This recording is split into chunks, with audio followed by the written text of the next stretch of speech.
All right, let's see here.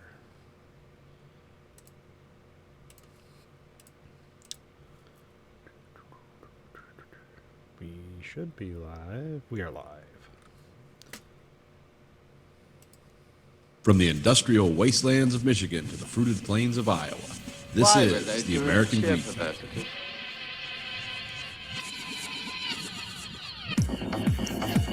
You are the dead. Remain exactly where you are. Make no move until you are ordered. We burn the ashes and then burn the ashes. That's our official motto. Now we can see you. Clasp your hands behind your heads. Stand out in the middle of the room. Stand back to back. Who can explain the fascination of fire? What draws us to it, whether we're young or old? Here comes a candle to light you to bed. Here comes a chopper to chop off your head. And welcome to the American Greek Factory Podcasts. Nathan, And this is Conlon. tonight, another exciting episode full of fun and adventure and learning. Because we all are better for learning something. Or not. Whatever it takes. But anyway, welcome back. Glad to hear from everyone. I'm going to try to stay awake for this podcast. It's been going all day since 4:30 in the morning. It's going to be one of the... I did take a 3-hour nap in the afternoon. Okay. But I also cooked a bunch of steak for everyone. Steak, for some reason, here is really cheap now. Like, you can get pounds of it for $30. You can eat a family of 8, which is our family of 3.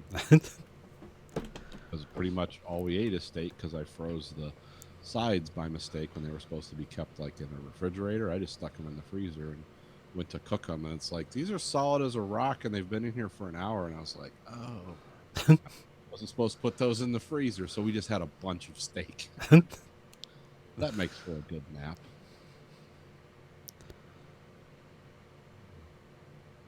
So let's see, what's the weather like there? I don't know.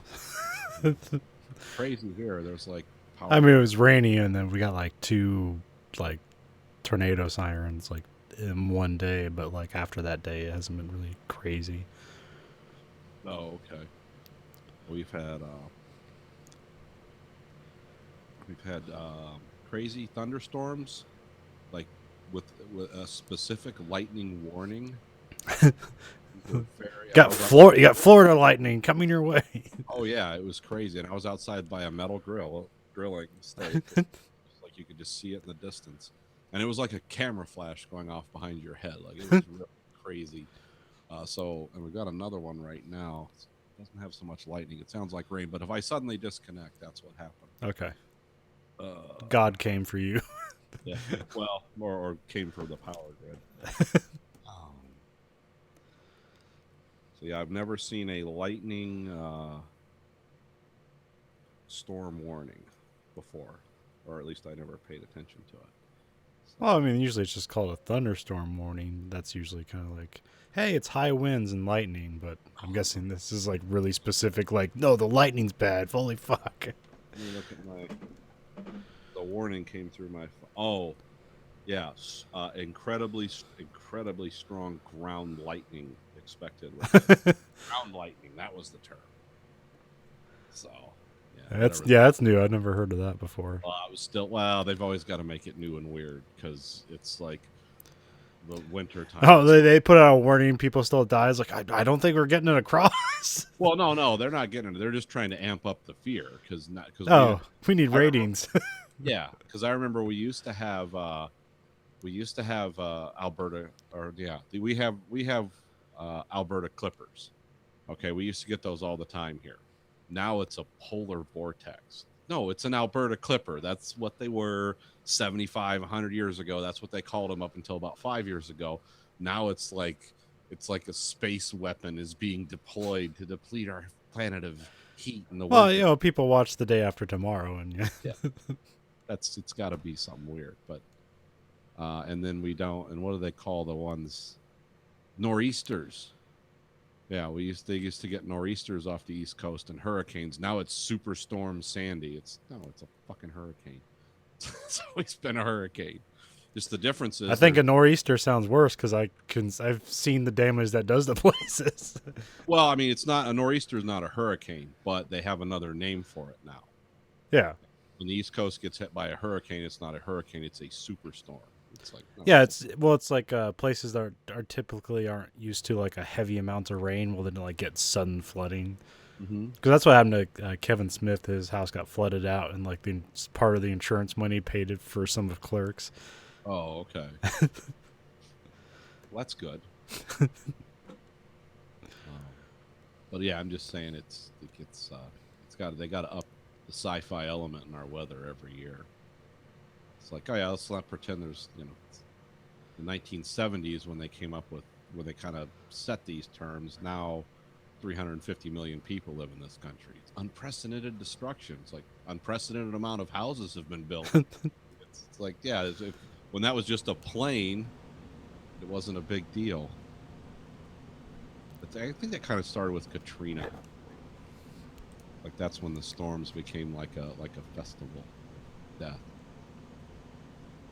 Even though they had horrible destructive hurricanes through New Orleans, Florida, all those places. Now it's like special. It's like, yeah, it's special because Well, now 50 million more people live there. well, and plus just the footage is like Mm-hmm. it's like, oh shit, how bad is this? Like I've never seen that before. It's like, yeah, well, they made it have a cell phone back when it was even as terrible. Yeah, when like Hurricane Betsy or what was there was one in the 60s. It's like, yeah, they had you had to actually set up a camera and load film in it back then. Now you just pull out your phone. Look, the roof's coming off. Like the one that's like always mind-boggling is like the fire that destroyed San Francisco. Like you just see like an after picture and like what the fuck happened, and like you have no footage of that. Let's just here's the after.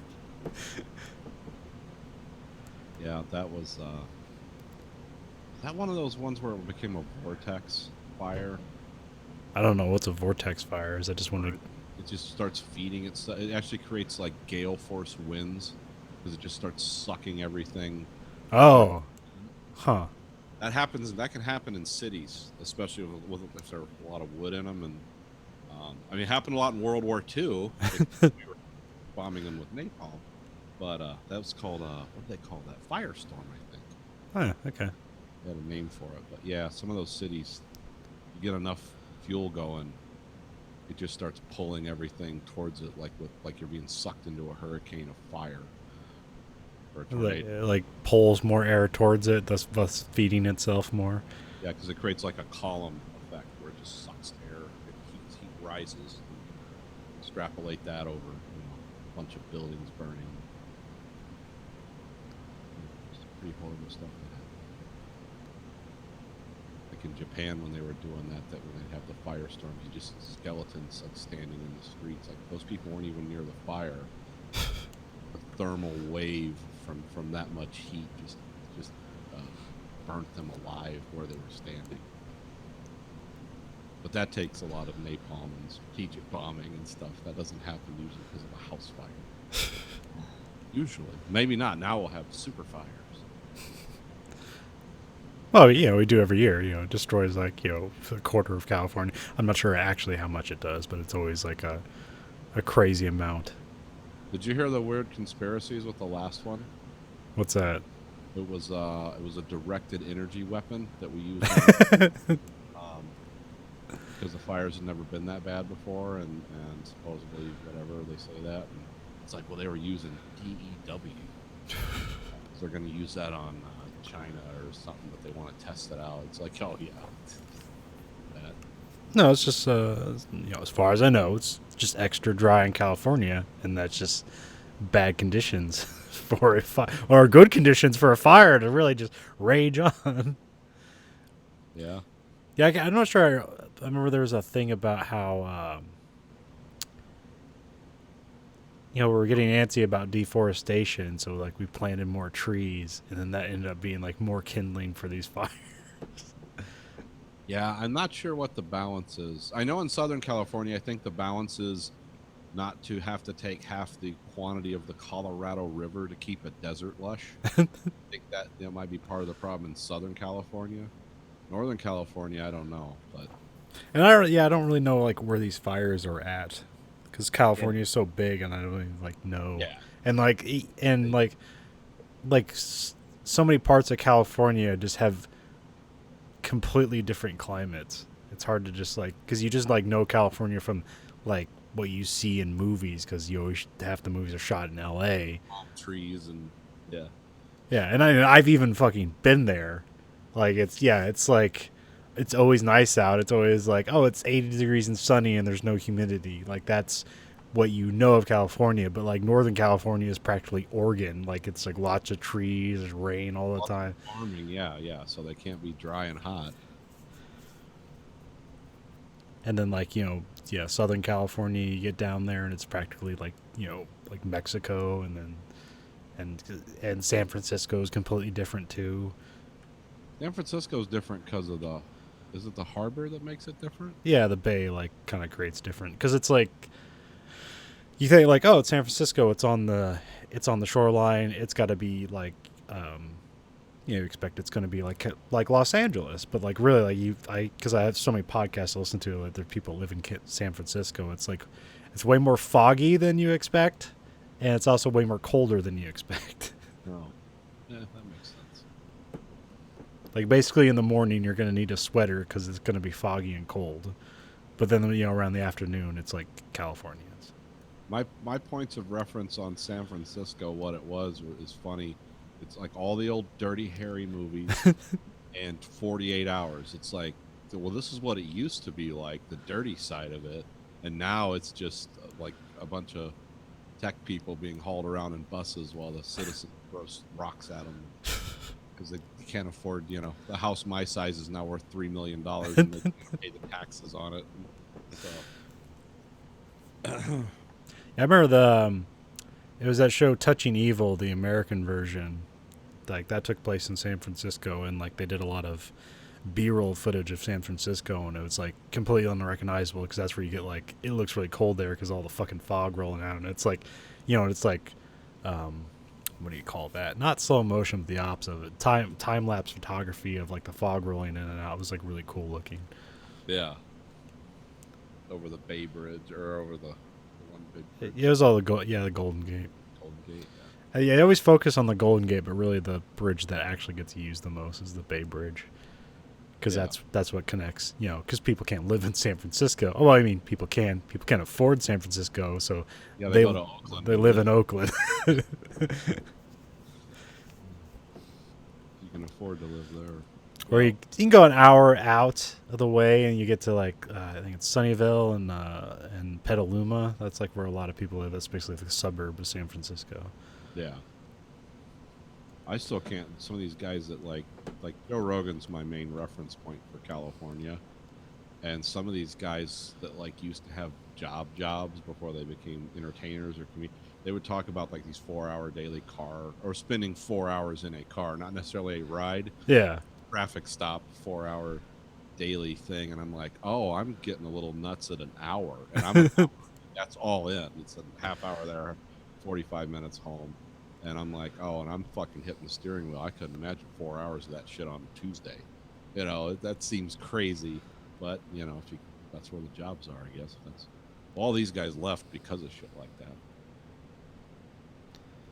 And then when you hear him talk about how it's like October and it's 109 degrees, that doesn't sound livable. And that makes for great fires when all the leaves are down and it's 100+ degrees and it's that dry desert heat. Like, oh yeah, that's gonna burn like crazy. But whatever. Good luck. Good night and good luck. Well, they say, what is it, Los Angeles? The homeless shit is so bad now. They're talking about cholera and bubonic plague. The public health people, because they got all these doctors and really smart people that live there, and they're like, this is a recipe. This is how the Black Death tore through. Which city was it? It was the Roman times. Because who did that destroy? Was it Carthage? No idea. Yeah, they said, you're out of my wheelhouse. Yeah, it's these doctors are actually saying it's like this is a recipe for the bubonic plague. and shit like that. And they're like, and with antibiotics as fragile as they are supposedly with some things, it's like we get some new version of this, that could be it. We could just be burning down LA to stop the plague. But that people always say shit like that. It's like, well, when's this gonna happen? Oh, didn't happen. Okay. Sounds fun, compelling. It'll make a good Roland Emmerich film, or a bad Roland Emmerich film, depending on how you view it. It'll make a standard Roland Emmerich film, which is Will be standard fare. a generally bad but enjoyable movie. Yeah, generically watchable film for no particular reason other than it looks cool. It's like, wow, this looks how the fuck would you describe a Roland Emmerich film? It's like, Visually appealing, well, intellectually. no, well, I mean, it's engaging. Yeah, it's like engaging and the it's like the sense of danger is palpable, and the scope of the danger is what he does well. The only two movies of his I really truly enjoyed, I think, what was it, Stargate? Yeah. And Independence Day. Yep. And when I watch Independence Day now, I'm like, oh, this is just goofy, but it's cool. I mean, it was then too, but it's still a fun movie. Yeah, it's like, yeah, that's one of those movies that like 9/11 sort of changed the scope of like, well, wow, widespread disasters aren't adventurous and fun. And that really wasn't widespread. That was mainly in the East, but you know, we fucked the whole country up. So that was what was I saying? I don't remember. Yeah, there's only two movies of his I like. Oh, 2012 was the best fast forward movie I ever watched. It's just like skip. Oh wait, go back. Something cool's happening. Wow, Yeah. that's okay. Skip. Oh, look what the Chinese built. They built submarine carrier things. Cool concept. Oh, and the guy from Pontypool is the captain. Cool. That's what I remember from 2012. And And that giant plane. Was it the Andropov, or what's that called? I can't remember. Antonov. Yeah, that's an Antonov. I remember Ford was leased both of those when that plant blew up in Michigan, and they couldn't make F-150s, but they could make them or they could make the parts in England. And they're like, yeah, but these parts weigh a lot. And it's like, okay, there's these planes called Antonovs. You're just going to fill them up in England, and they're going to constantly fly back and forth. I don't know how much they paid. I don't know what the short call rental on that. I'm sure it was expensive. Well, that thing can only land in like 6 cities. Yeah, I forget where it would land, but well, we can't ship parts to Kansas City right now, so because the rail lines are flooded. Oh, okay, yeah, that makes sense. Something like that. So we're just piling up. We have this giant warehouse just full of parts, and they're it's interesting. Like I guess I don't load rail cars. I don't work down there, so I don't have any idea what they can. I know they take a lot. Like they back the train into the plant, which is cool to see because you're just driving, and all of a sudden something's moving 10 feet from you. It's like, oh, that's a train,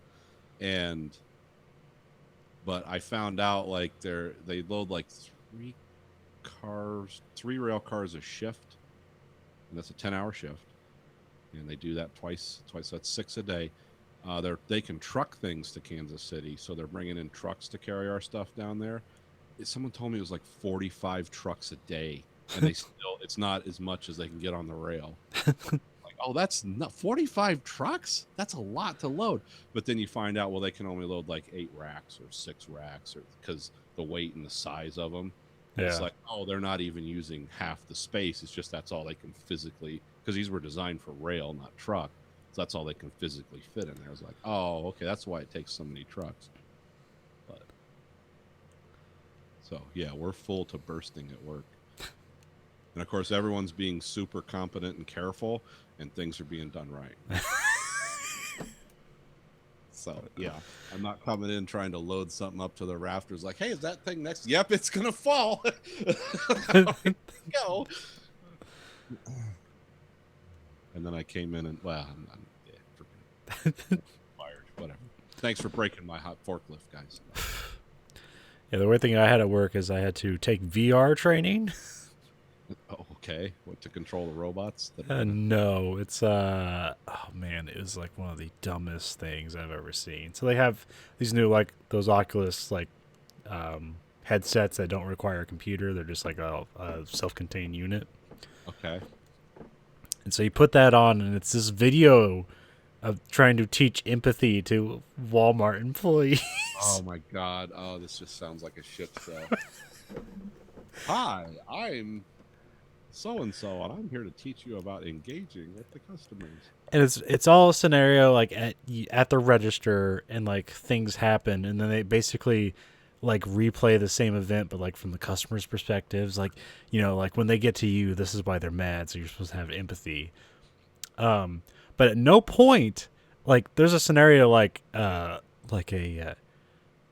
this foreign guy who's Mexican has like needs to buy baby formula and medicine, but doesn't have enough money. Uh-huh.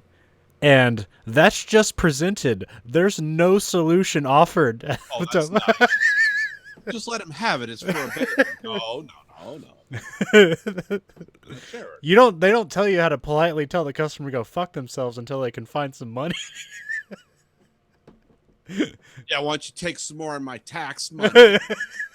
Yeah, you just know that.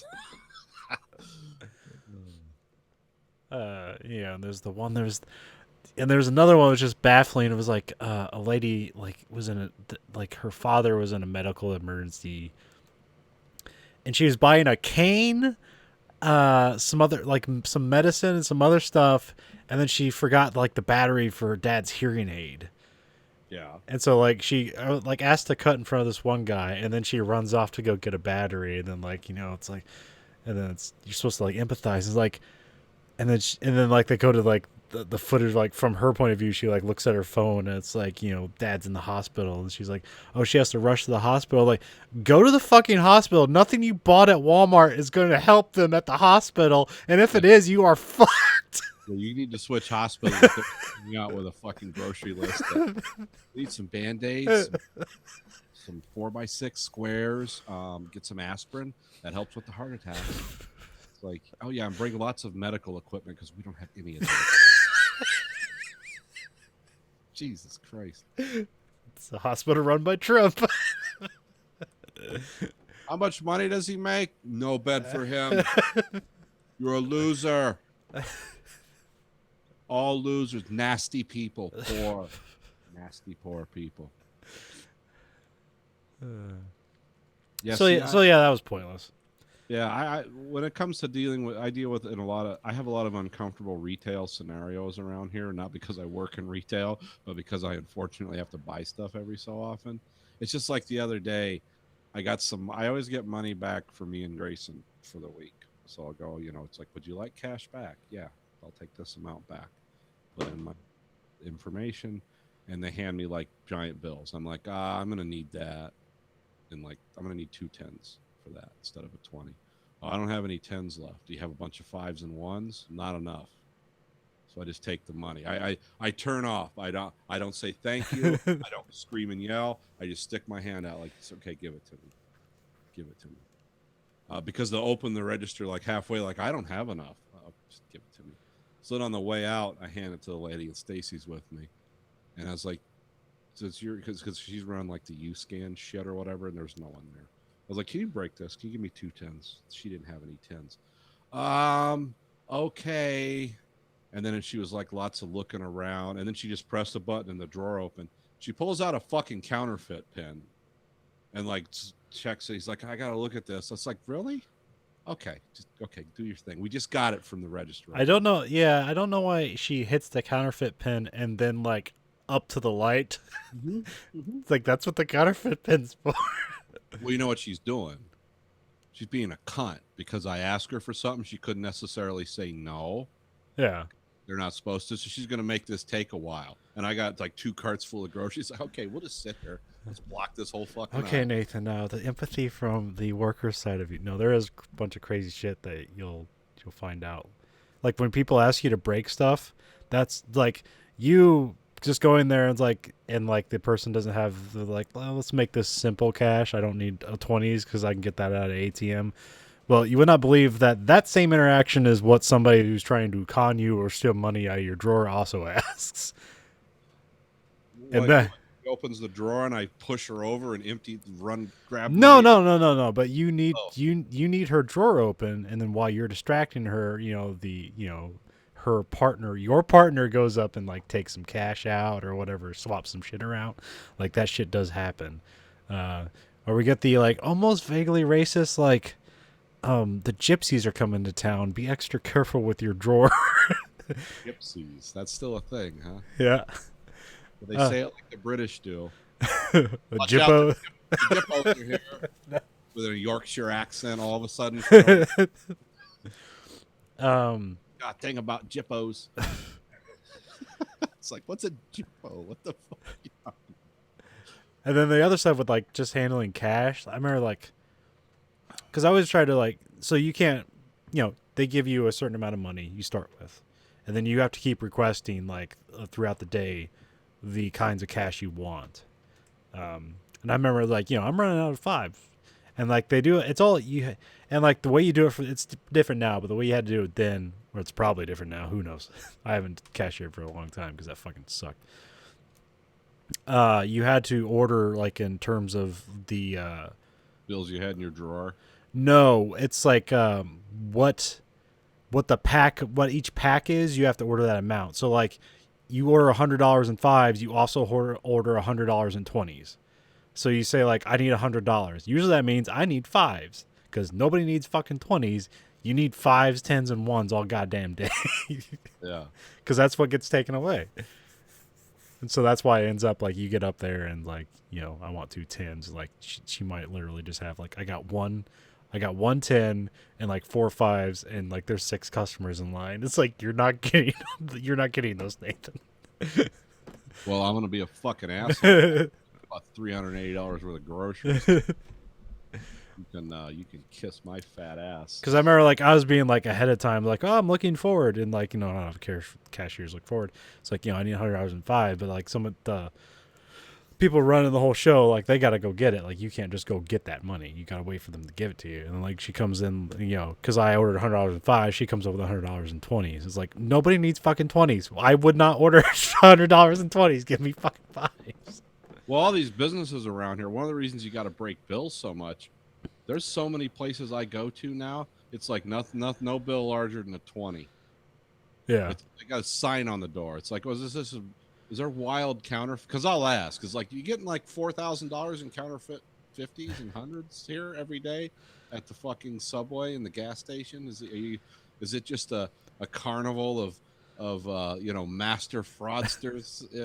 What do you fucking do? I mean, I don't know what the fuck's going on. Well, I mean, remember I had like the weirdest experience at Walmart the other day, where of course you go up front to check out, and there's like 500 people there and one lane open, and this lady came up with a little machine. It's like, I can scan all your stuff in this cart if you're paying with credit. I was like, yeah, cool, do it. yeah, they She do bagged that. everything up in my cart, and I just pulled out a line, and the guy in front of me was like, hey, is that real? Can you do that for me? I like that question. Like, it's like, no, this whole thing's just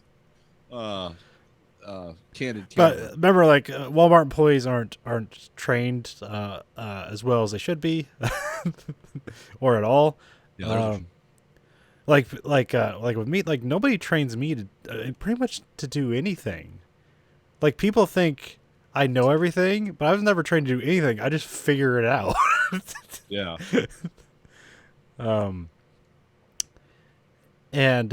So then people just assume I know how to do everything too. It's like, well, I can figure this out, I guess. Can't be that hard. What's the other thing? What's the other one?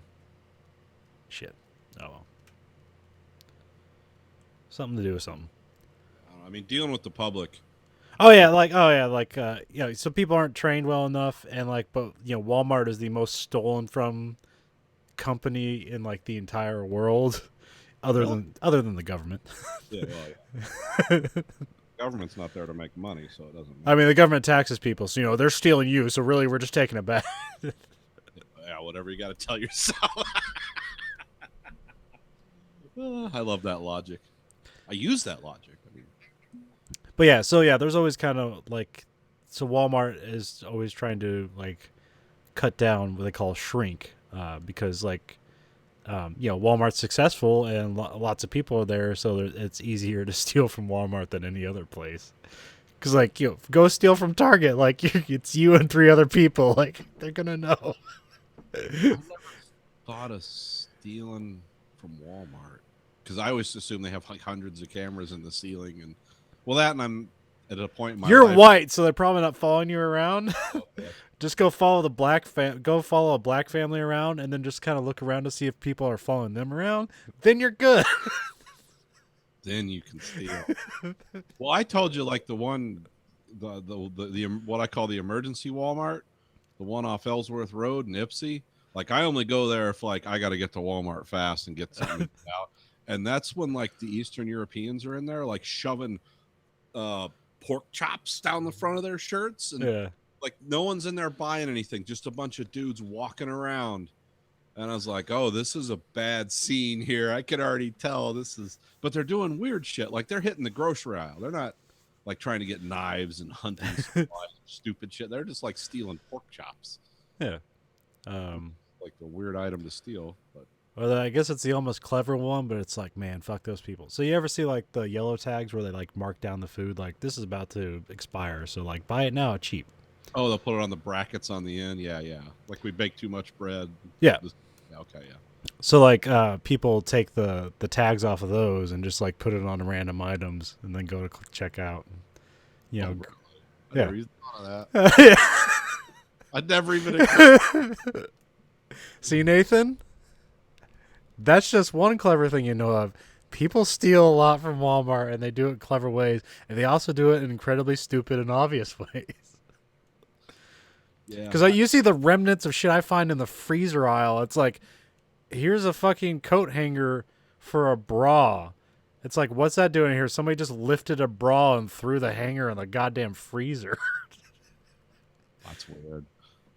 Because like, if you, like I said before, like, you lean into the freezer, like there's not cameras in the freezer. It's like, I just need to really see what's going on back here. And then that's where you like, They'll release all the safety tags and stuff that are on the item you're stealing. Yeah, I mean, fortunately in my life, I've never been desperate enough to steal from Walmart. I've always been very lucky. Now, the only thing I will do, or I don't do it anymore because they've changed the system, is those U-scan things. If you're like backing me up a mile deep and I see a bunch of people just walking around back there that could run registers, oh yeah, it's scorched earth. If I got a basket full of shit, I'm scanning 4 items and I'm bagging that shit in the basket and I'm walking out. I did that with you were with me once because they had all those people backed up and it's like, fuck these guys. I rang up 2 things and just pushed a cart full of shit out because fuck those U-scan things. But now they got cameras on them. Yeah. Before they didn't. They were just kind of like, Our self checkout area has like, it's got about 16 self checkouts, and that's just on one side of the store. We have about 40 in total. mm-hmm. Like we're usually staffed up pretty well in the afternoon, but like when it hits certain times, like like around 4:00, the different shift times, like you got like 4:00 and 8:00 and 10:00, and that's where like just suddenly like all our cashiers' time is up, and like nobody gets overtime, so like just everybody's gone. Yeah. But yeah, like when they come up and do that stuff with the scanner, where they just scan things with the handheld thing, that's a new thing called Code Spark. So if you hear that in the now everybody, it's time for Code Spark, and that's when like that's like the code for like Jesus Christ, help us up here. Yeah, that must have been what, because that had never happened to me before. Yeah, it's a new thing. We got some new scanners. This lady just bagged it up. She was like, just show your. They don't even print a receipt. They text it to you, and you show it to the guy walking out, and he counts up the stuff in your cart, and you go. Because they do the Sam's Club thing here now a lot, where you got to show them the receipt and they count. But this is a high crime area too, so there's people, and it's like some 70-year-old dude, and it's like, oh, if someone's crashing the gate, you're not going to stop them.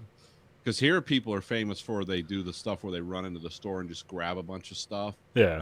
They had a lot of killings here because of that, because the security guards would get overzealous and throw them into a headlock, or like catch them as they're running and snap their neck. They killed like 3 people. And then they told them, hey, you got to it was mainly the local chain. It wasn't Walmart. It was mainly the local chain stores that hire a guy that like just got out of the joint. It's like, hey, you want to be a meat security guard here? And it's like someone's running with a loin and just break their neck. Like, whoa, that's not the response we were looking for. Yeah, we now just have a cop on duty like all day.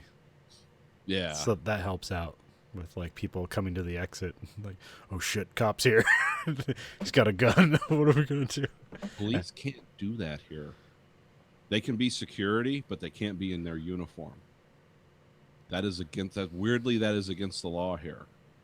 Yeah, They it's can't be uniformed and being a store security guy. Now you can call them, and they're regular cops. They'll show up, but they have armed security people here that are like off-duty cops, but they're wearing like khakis and a shirt. Like they're not wearing police uniforms. well, it's like once again, because I said Walmart is the most stolen from. Like the cops are just like having to come by and do reports all day.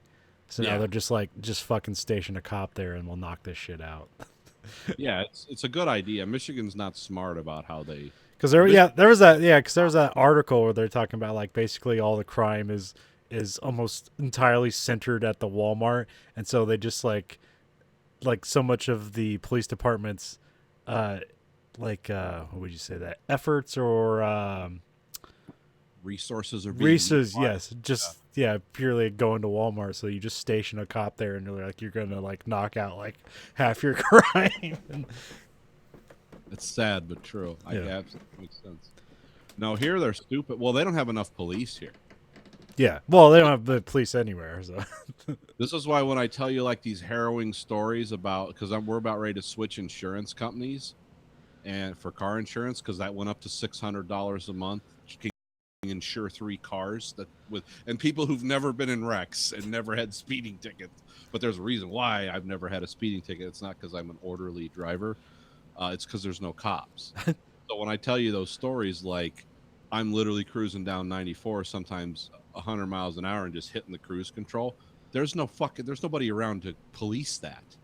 There's no. I mean, they will pull people over, but you got to be like wildly shifting lanes and shit. Like if you're just driving in a straight line and you're using lane discipline, but you're driving 100, they will get you eventually. But I don't do that every day. But I've done it before. But the insurance company we're talking to, they want to put these modules in your car, and they say we just want to monitor how much you brake and how fast you're going. And I was like, no, fuck that, because all you're going to do is raise my rates through the roof. And she's, well, you have a great driving record, and I said, yeah, because I'm good at what I do. It doesn't mean. I said there's a lot of hard braking and a lot of hard acceleration in my driving. yeah. There's another thing that seems horrifying. Like I didn't even think about how your data is being used against you. Mm-hmm. So you got like Fitbit and heart monitors, and you have all those apps that are like monitor your sleep and stuff like that. Yep. Like, and they're selling your data to like the insurance companies. Like, oh, we need to raise your rates. You're not sleeping so well, so you're not healthy. Yeah. You can turn all that shit off, by the way. Yeah, well, it depends on what app you're using, what company is. Because you have the Apple Watch, and like Apple's pretty good about like Apple doesn't seem really concerned with monetizing your data, and so they're pretty good with. They're the only. That's another reason I stick with Apple, because I found out like today I use my GPS a bunch on my phone. All Apple record, they don't record where you start or where you stop. There's a program in there that cuts that off. They do record the time it takes you to travel and where what direction you're going in, but they cut it off because Apple. That's why I only use the Apple. I don't use the Google Maps. I use the Apple guidance, even though it's supposedly not as good. I know they don't watch you. And my watch, I have all that heart shit and all that turned, because this is just an accessory iPod control or podcast listening to controller. All that heart shit. No, I turned that off. It's like, I don't want to fucking know. I don't care. I don't give a fuck. Look at me. You think I'm monitoring my heart rate closely? But yeah, no, there's a reason I stick with them, and that's another reason. It's not just ease of use, because how much money can they make? Because they follow like what is Apple? There's some statement they gave, like this is like a year ago too, so they were kind of ahead of this. It's like they basically follow the European rules around the world. Yeah. Like they just universally apply those. Like, yeah, whatever they do in Europe, that's what we're doing everywhere because it's easier to do that than have all these separate rules. And they won't. I remember if they won't help the FBI because that guy who shot up the other guy who shot up some municipal building, this out in California, they wanted to like, we need to get into his iPhone. Can you help us? And they're like, no, we can't help you. It's like, we know you guys can break into this. It's like, yeah, we know that too. We're not going to do this because it's going to start a precedence. We're not, and I forget what they paid some people like a bunch of money to do it, but not the FBI or not Apple, the FBI. But yeah, when I heard that, I was like, oh, okay. So they're supposedly, as far as we know, sticking to their guns, at least in a very public event. We don't know what's going on in private. Yeah, Google's like absolutely bottom of the fucking train when it comes to we're going to monetize every scrap of data we can get out of you. Oh, I mean, that's how they make their money. And it's effective. Yeah, oh yeah, it works. I mean, look, you got that art book because of fucking, well, that was more Amazon. Yeah. You know what? When it comes to cloud computing, like who do you think would have has the most like servers out there for like cloud computing and stuff like that? And just servers in general, like hosting content and shit like that. Well, I mean, probably Google, I would think, because they do. I mean, they're everything, and then all your retail people. They're game companies probably have a lot of those too. What's that? Xbox Live and all those people, they have a lot of that stuff too. So Google's like number 5. Who's number 1? Amazon. Well, yeah, that doesn't surprise me. Well, it's not necessarily like because like they have stuff for their store. It's just they just have a fuckload of servers. Like, did you know? Because like Netflix, they go through Amazon for all their server stuff, so they pay Amazon to get Netflix everywhere. Oh, okay. And Microsoft's like number 3, and I can't remember who's number 2. Probably IBM or something. Yeah, maybe. Where's the U.S. government rank in that? Shit. So they got to have a lot of stuff. They're not really into cloud. No, but also because I'm trying to think of Halt and Catch Fire because I thought because basically then all that stuff just like commercialized now.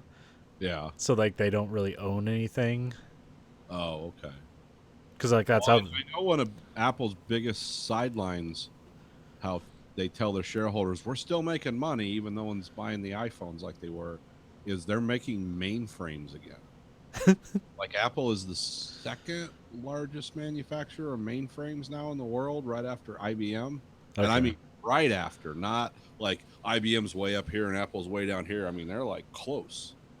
Because there's a name for that in tech, what they call big iron or something. Because it's not the most effective way even today to do things, but it's very secure. Yeah, you can stop things in a mainframe very quickly. Because the government's buying those, and it's not the government agencies like you think. It's not the sinister ones. It's like the IRS is getting back into mainframes. It's not like the secret security agency or national security agency. Yeah, there's jumping topics again. I remember there's like some article they were talking about in a podcast I was listening to about how basically underfunded the IRS is, and it's and it's intentionally done so for like basically rich people's benefits. Yes, absolutely.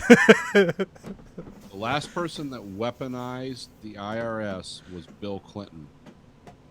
And essentially he did that because Bill Clinton raised taxes, I think, more than any president since like Eisenhower. But a lot of the weaponization of because the IRS got really ugly under Clinton, but a lot of that was used to go after political opponents of the Democratic Party. Well, that's what they allege. They always allege these things. Because Nixon used the IRS. Or they knew they were easy targets. Like, all we gotta do is shine a spotlight here. Yeah, it wasn't a lot of work. You didn't need like a 10,000 hour working group to figure out that these people are scumbags. But yeah, it was Foster Wallace. What's that? David Foster Wallace, the writer. the guy who wrote what was his famous book? It's the guy who killed himself. Trying to think. Anyway, he wrote a book called what was it? It was about the IRS. It was one he wrote while he killed himself. Oh, But he was halfway through writing it, but he was basically interviewing all the people that worked at the IRS. And I think it was it called The Pale King? Let me look it up. Let me look it up because it's interesting. Because it was a book I actually enjoyed reading. About the IRS.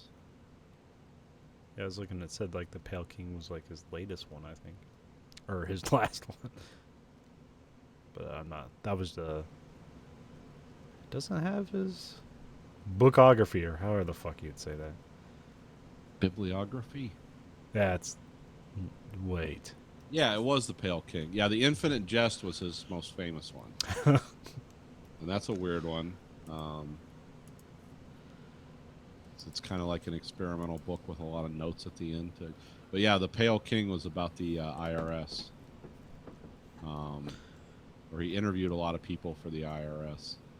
And or from the IRS, and it talked about how it worked. Because it was an uncompleted work, so you don't know. But it was some like great interviews, stories about the IRS and how IRS agents view themselves. And I don't know if that was going to be the gist of the book. I think he was just doing like a lot of background research, but it became like it's like, oh, you never think about IRS people as like people. Yeah. Well, because the article they were reading was basically this guy owed the government like something like $33 million in unpaid taxes. Mm-hmm. It's like, I'm not fucking paying that. And so he hires a team of lawyers for, whatever, hundreds of thousands of dollars. And then the IRS, like, can't compete with that team of lawyers. Bold. Yeah, they're pretty much just like, well, just, how about we make a payment plan? It's like, how about I just don't pay this shit? It's like, okay. So basically, like, they settle for, essentially all he had to do was pay his lawyer fees. And then they were good. And then, like, they just weren't going to follow up on it. Oh, even if you're a poor guy like me, or not someone who can hire a team of lawyers, they'll settle for half because they have no interest in you going to prison, because then they get zero and they got to stay in prison. But I don't know. Like, there's people I know that run businesses and stuff. I mean, it's like they're running some, quickie lube business, and you find out like 10 years later, it's like, oh, they're into the IRS for $700,000. Like, I wouldn't think that business made $700,000.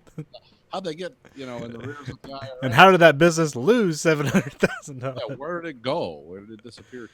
So it's strippers and drugs.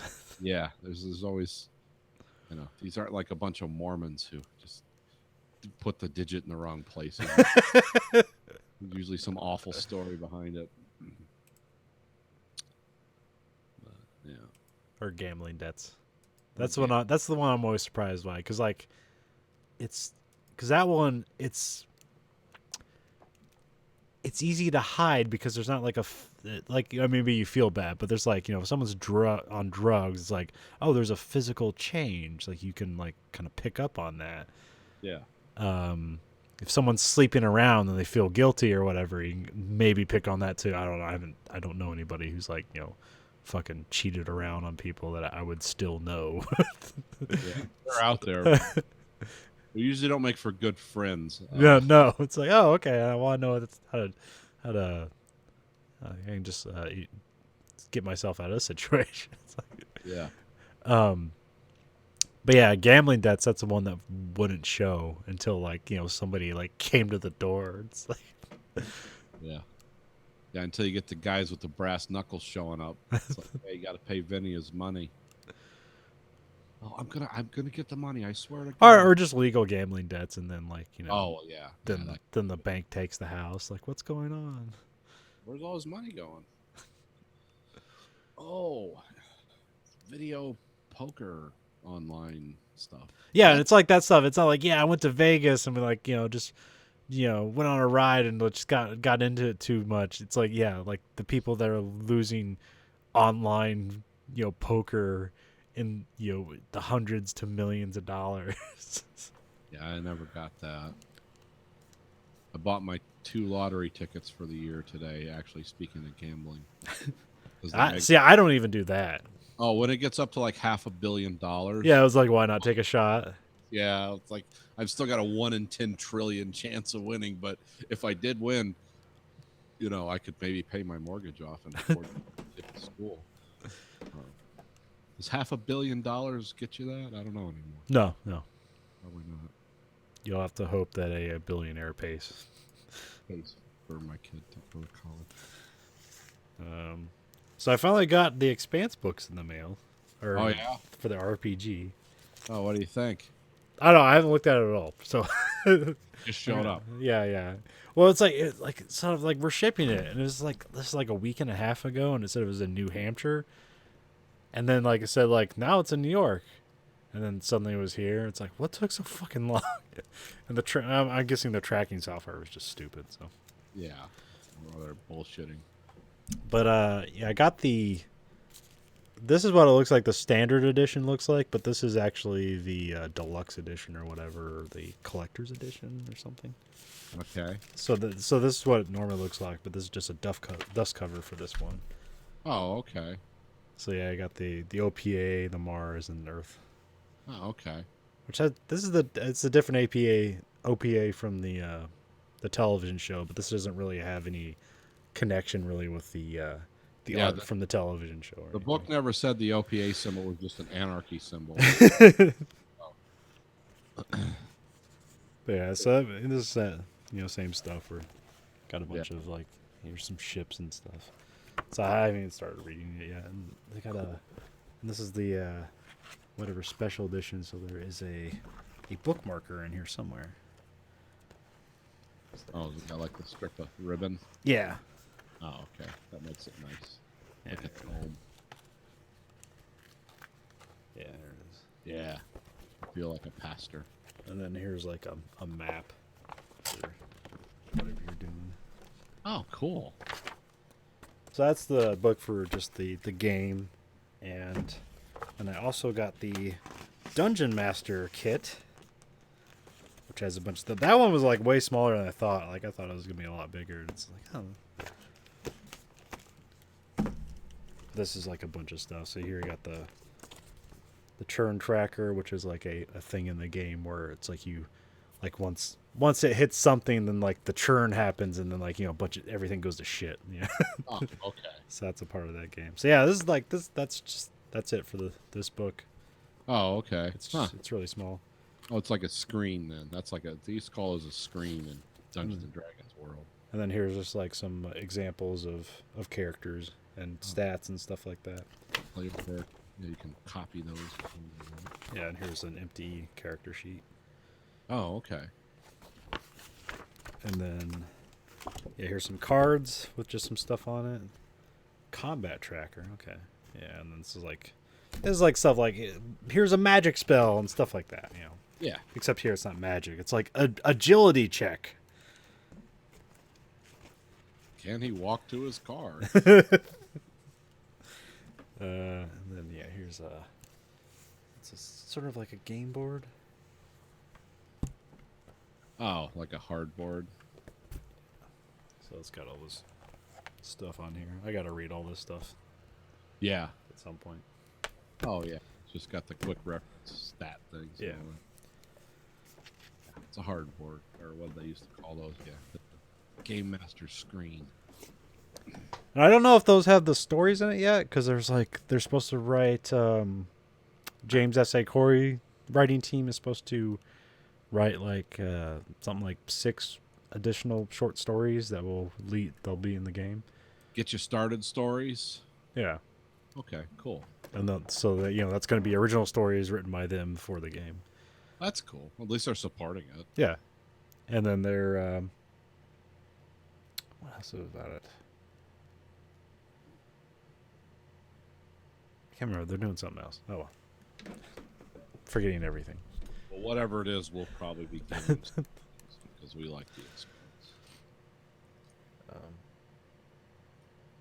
It's like, But yeah, I don't know if the stories are in there or if they're like coming later. Oh yeah, it takes place between Leviathan Wakes and Caliban's War, so that's where all this That's where the whole Oh, RPG. it's a pretty. Oh, so they have an actually specific gate for the game. Huh? Yeah, yeah. Oh, okay, that's cool. So yeah, I don't know how much proto molecule stuff will factor in. Yeah. But might. Cool. That's good. You got that. Yep. Finally, after like yeah, because this is around the time they were going to cancel the Expanse. So Yeah. yeah, because that Kickstarter happened just like a little bit after Amazon like picked them up. Oh, okay. And now you can get, and now on Amazon you can easily get like shirts and shit for the Expanse. They've merchandised the Expanse. Cool. I'm gonna have to get. Well, if they have them in my size, I'll get some T-shirts. Because although they don't listen the ones I don't like most of the ones they have. Like they seem obvious. There's like the Remember the Can't shirt and stuff like that. Like yeah, it's kind of more obvious. But I got one that was like an MCRN. What was it before they changed it to Rocinante? That's what, the Tachi? Tachi, yeah. Yeah, so I have a shirt that I got from Teespring where people were just making bootleg Expanse shirts, and I got a couple of those. Yeah, they had some cool bootleg patches. Like they had one for the space station that was building the Mormon ship. Tycho? Yeah, they had the Tycho patch, and that was all bootleg shit. And when they were going to bring back uniforms at work, it's like, oh, I know where these are going, but then they just canceled the uniforms because it's too fucking expensive. I made some progress on the Tiger tank. I haven't talked about models in a few weeks. This is just blinding you. Not too much, but it's not really in front of the camera. Yeah, now it's just blinding the. Now you're just blinding the camera. Okay. Are those like fans in the back? Yeah. Yeah, those are cooling fans. Huh. The engine. It doesn't help. Probably don't need the light. No, it's fine as it is. Yeah, those are the cooling fans. This is, of course, the engine. Yeah. It's transverse, so there's a transmission housing, and then this is the main transmission up here next to the driver, because it drives the front sprags here. So even though the engine's in the back, Huh. And then in front of those are the fuel cells, and that's because that's a Maybach 12-cylinder diesel engine. Barely pull this thing along because it had so much shit in it.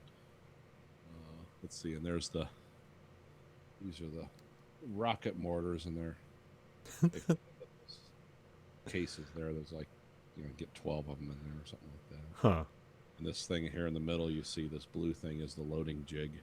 Huh. So you transfer these things around, and then that's the bottom part, and then this is the top part. The green is that like the interior? Yeah, this is the Okay, interior. okay, now I can see it. Yeah. Yeah, so this is like the this is where you would load this thing in right here. Of course, it's closed. I did the closed version. So Huh. it's not even halfway done. I got a lot of painting to do. The major building's done, but I got to do a lot of the painting. It's a very complicated model. It was fun. Are you gonna do? Didn't you say those come with like translucent stuff if you want to? I just painted it, and I'm not going to glue it because this is translucent. This is the top. Huh. I just painted it because I'm just going to pop it off. I'm not going to glue it on because a lot of Okay. people said it's actually better to just pop it off and show it. Okay. Because I'm not going to, the whole top shroud's going to come off. Because the inside of this thing's really detailed, and I painted everything different. I mean, there's not a lot of color photos of this, but there's a lot of black and white, and you can interpret the color. There's guys that do that, and so these are the actual colors of these things.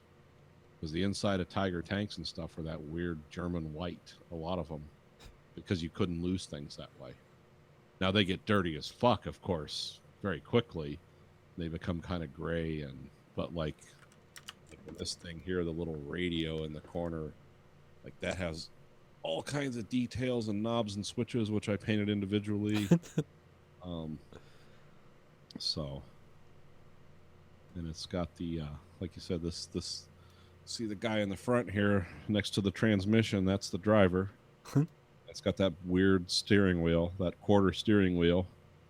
The Tiger tank had power steering, was one of the only tanks in World War II that had that. So you could literally drive it with one finger, and then he's got, of course, the gear. That was like a stop and select.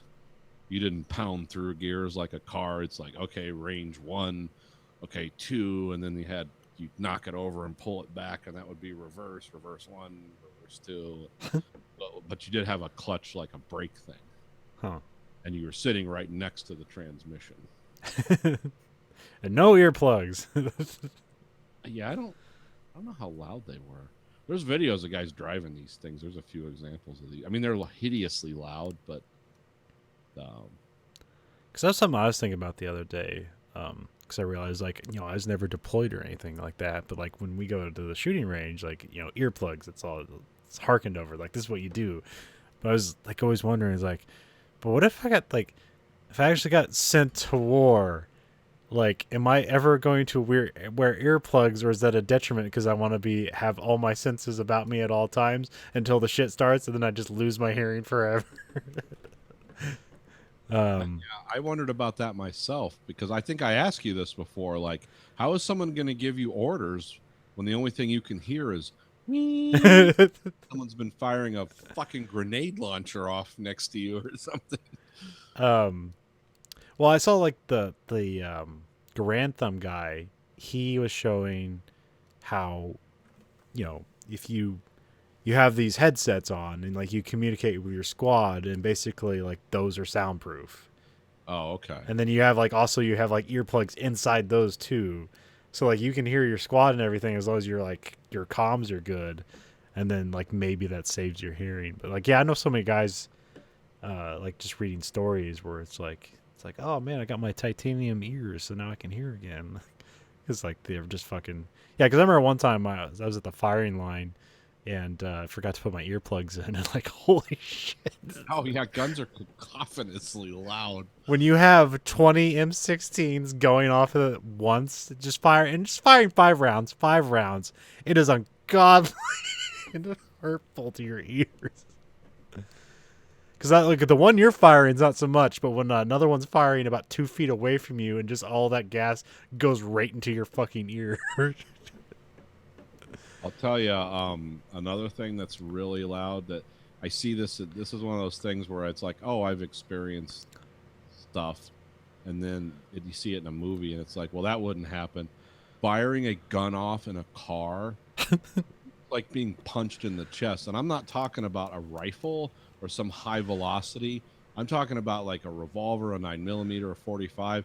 I've experienced firing those in a car. It was a weird story, but it's like, oh my God, because it like captures all that passive force, and you're like, you would never want to shoot a gun in a car. It's too fucking loud. Like there's a Demolition Ranch video where they're shooting. He had some beater car, and he was firing from it, and he had his Barrett 50 cal out, and he fired from the car, and the gas pressure inside the car blew out the windows. Oh yeah, 50 cal will do that. Just a 45 Glock fired from the back seat across to an open window in a sedan. If you're in the front seat, it's like, did I get shot? Why do I feel this way? Because it actually, like, your nervous system gets overloaded for destructive and awful. But the same gun fired like outside is like, well, that's loud, but it's not. Doesn't that pack the same punch?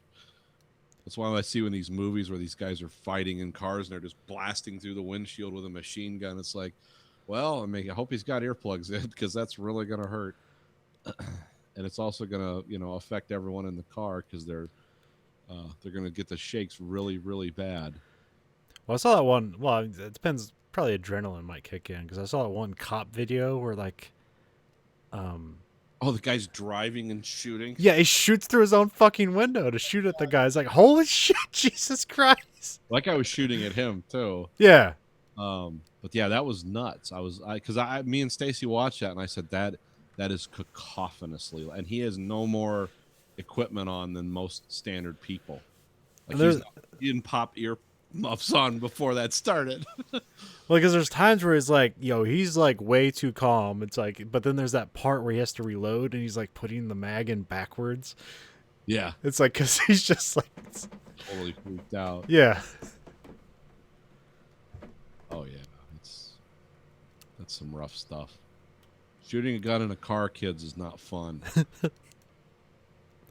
I don't know if it's different if the car is moving, because when it happened to me, I mean, we knew we were doing it. Not somebody just start suddenly, but the car was stopped, so maybe the air pressure was a little different. But it's like I could not believe. I actually thought for a second, like, did that bounce around and hit me? Why do I feel this way? Like, and we were planning on it. We knew it was going to happen. And I had my fingers in my ear, and it was still like, oh, fuck this. It's like Well, being punched. Well, even like when you run the range and you have to run the pits, like even then you wear earplugs, and like the rifles are like literally 200, 300, and 500 yards away, and like it's still recommended to wear earplugs. Yeah. I don't know if that's as much the loud noise or the ballistic crack that's coming later. It's kind of the crack, but it's still. But when when they're at the 500, it's like because it's a slower firing rate because it's more like, well aimed shots and it's not like rapid fire. Yeah, the rapid fire, that's when it's like really gets hectic. So that's why I was just wondering. It's like, I never see like war movies where like people are wearing earplugs and stuff like that. It's like, so you just go out there and keep your senses about you and then lose your hearing. Or else like, you have the earplugs in, like, I'm going to save my ears, just dead immediately. You didn't see the guy coming up on you or didn't hear him or whatever. I'm always wondering how the guys who fire like heavy machine guns, like when you hear about like the sea, like like some of the stuff that happened in Vietnam, where it was almost like America's equivalent of when the Germans had to fend off the Russian wave attacks in World War II, where the guys were just constantly firing guns, and they what was that battle in Da Nang or maybe it was during the Tet Offensive, but they were interviewing guys that were just like in pits firing M60s, and they said, oh yeah, it went on for hours. Like, we don't know how many. We literally had a pile of burnt barrels because they were changing the barrels out so often in these M60s because they were just continuously firing because they were it was like a wave attack. And well, some of those battles in Vietnam, that's when they put artillery, like they just set it to like what they call that 0 on the sight glass. They're just firing like downrange at people with artillery because it's like, we can't stop these guys. They just keep coming. I always wonder how those guys like aren't just completely, like their nervous systems aren't just completely wasted after a night of just full bore. Because not only are you scared shitless and there is adrenaline, but it's going on for hours. It's not going on for like 10 minutes. It's like, when you're talking about a pile of barrels, it's like, holy shit. Yeah, there's in that Brute book, it was like during that time there was a airfield that just got surrounded, so the only way in and out was through the airfield.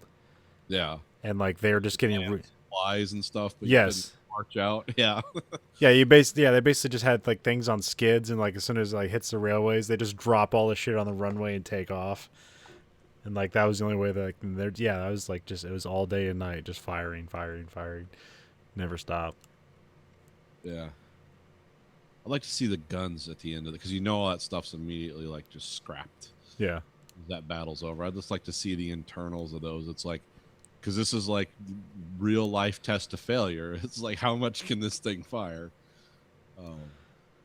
Because the barrels on the M60s would turn white towards the bottom, and they had like giant Mickey Mouse gloves and a wrench, and they were designed where you could unthread them. Actually, they came apart easier when they were hot.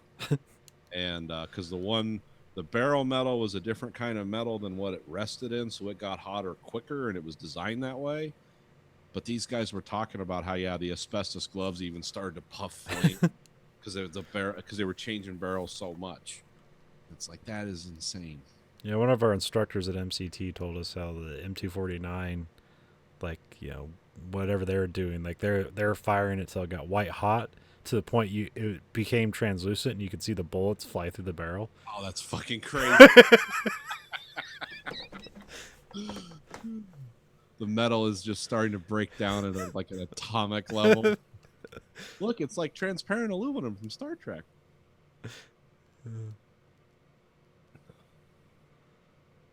Yeah, there was what was that? There was a movie and a book about the because they made a movie called Cross of Iron, and that was strictly on the Germans versus the Soviets on the Eastern Front. And then there's a book that was based on, and they talk about like the things that Germans were running out of were like firing pins for artillery and stuff. They were talking about firing artillery pieces until the guys with gloved hands, the artillery pieces were so hot, it's like we can't. As soon as we put the shell in, it explodes. Like you don't even need a fire, because like the one time they were taking the firing pins out or something, and the gun was so hot, the guy would just open the breech, the dude would slam it in, and they'd jump back, boom, because it would just. And so it was the only way they could stop the wave attacks, was just this insane. But it was still a bunch of dudes just humping shit around, like loading it. Like, oh, that's nuts. Because what was the other thing? I don't know. There's a whole bunch of stuff in that book, but when you realize like how many people died, just human beings' lives were destroyed. It's like, take that hill. It's a bunch of German artillery and German machine guns. Because the German machine guns were the best in World War II, the crew-served ones. Yeah. They didn't even sound like, because the Russians said they didn't, it was hard to identify them as gunfire because they sounded like tearing paper when they fired because they were shooting so fast. I forget what it was called, but it just it didn't even have that roaring sound. It just sounded like metal being torn. Like it was firing so quickly. And they charge that shit. Like, Jesus Christ. I wanted to ask you, have you finished Maniac yet? Oh, yeah. So your hot take on Maniac. That was a weird show. I liked it a lot more the first 3 episodes than I did the last 3. Yeah. I really enjoyed like the just the delicious weirdness of the first and I figured like you would love the aesthetics that are basically Ridley Scott movie. Everything they do in that movie, because this is like one of those retro 80s 90s kind of movies where it's like they take all the stuff from back then, but it's got modern, it's like, oh, it's an AI, but it's like a digital face. And I enjoyed it. I'll tell you what, the first 3 episodes is like, why isn't this more well known? Like, this is awesome. And then I watched the end part of the last couple episodes. I was like, oh, okay. It's almost seemed like it ran out of gas. Well, when it gets starting into fanciful elements and they, there's whole episodes that are inside the dream and you don't get outside of it. Like, yeah, it can kind of lose you. But I didn't watch the original one, so I don't know if they're like just following it or not. I didn't watch the Norwegian or wherever it was. No, I did like it, and it did at the end. It kind of redeemed itself. The last episode was pretty cool, and it all sort of made a certain sense. I mean, as much as that can. Well, also there's the weird thing where they go through the dream, but like they don't really remember it. They just kind of like they know there's a change. Yeah, and that's kind of like unsettling in some way. Oh yeah, it's like, no, you experience change, and then you just come out of it and it's just this vague, like, something's kind of different, but they don't have no memory of anything that happened beforehand. Well, I mean, the things I liked about this series was it went in with all these high concepts, at least from the people that were designing these drugs and all that, and then really nothing was resolved. Everyone was just as fucked up at the end as when they started, but not really. They were willing to make changes and do things differently, but they were still kind of the same people. Yeah. It was like you didn't see a 180 paradigm shift in any of the characters. It's like, oh, there's a bright future ahead. It's not really that, but it's like there's progress. Yeah. It's like everyone's not perfect. They're not their ideal selves, but they're probably the best selves they can be in that sort of weird, miserable world.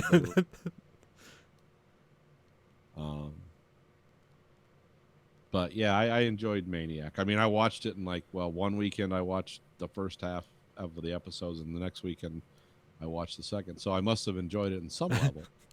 Yeah, I still need to start. Still haven't watched True Detective season 3 yet. So. Oh, yeah, to take your time. That's the one. It's like, yeah, you should watch that. It's like, yeah, I should, and then just didn't.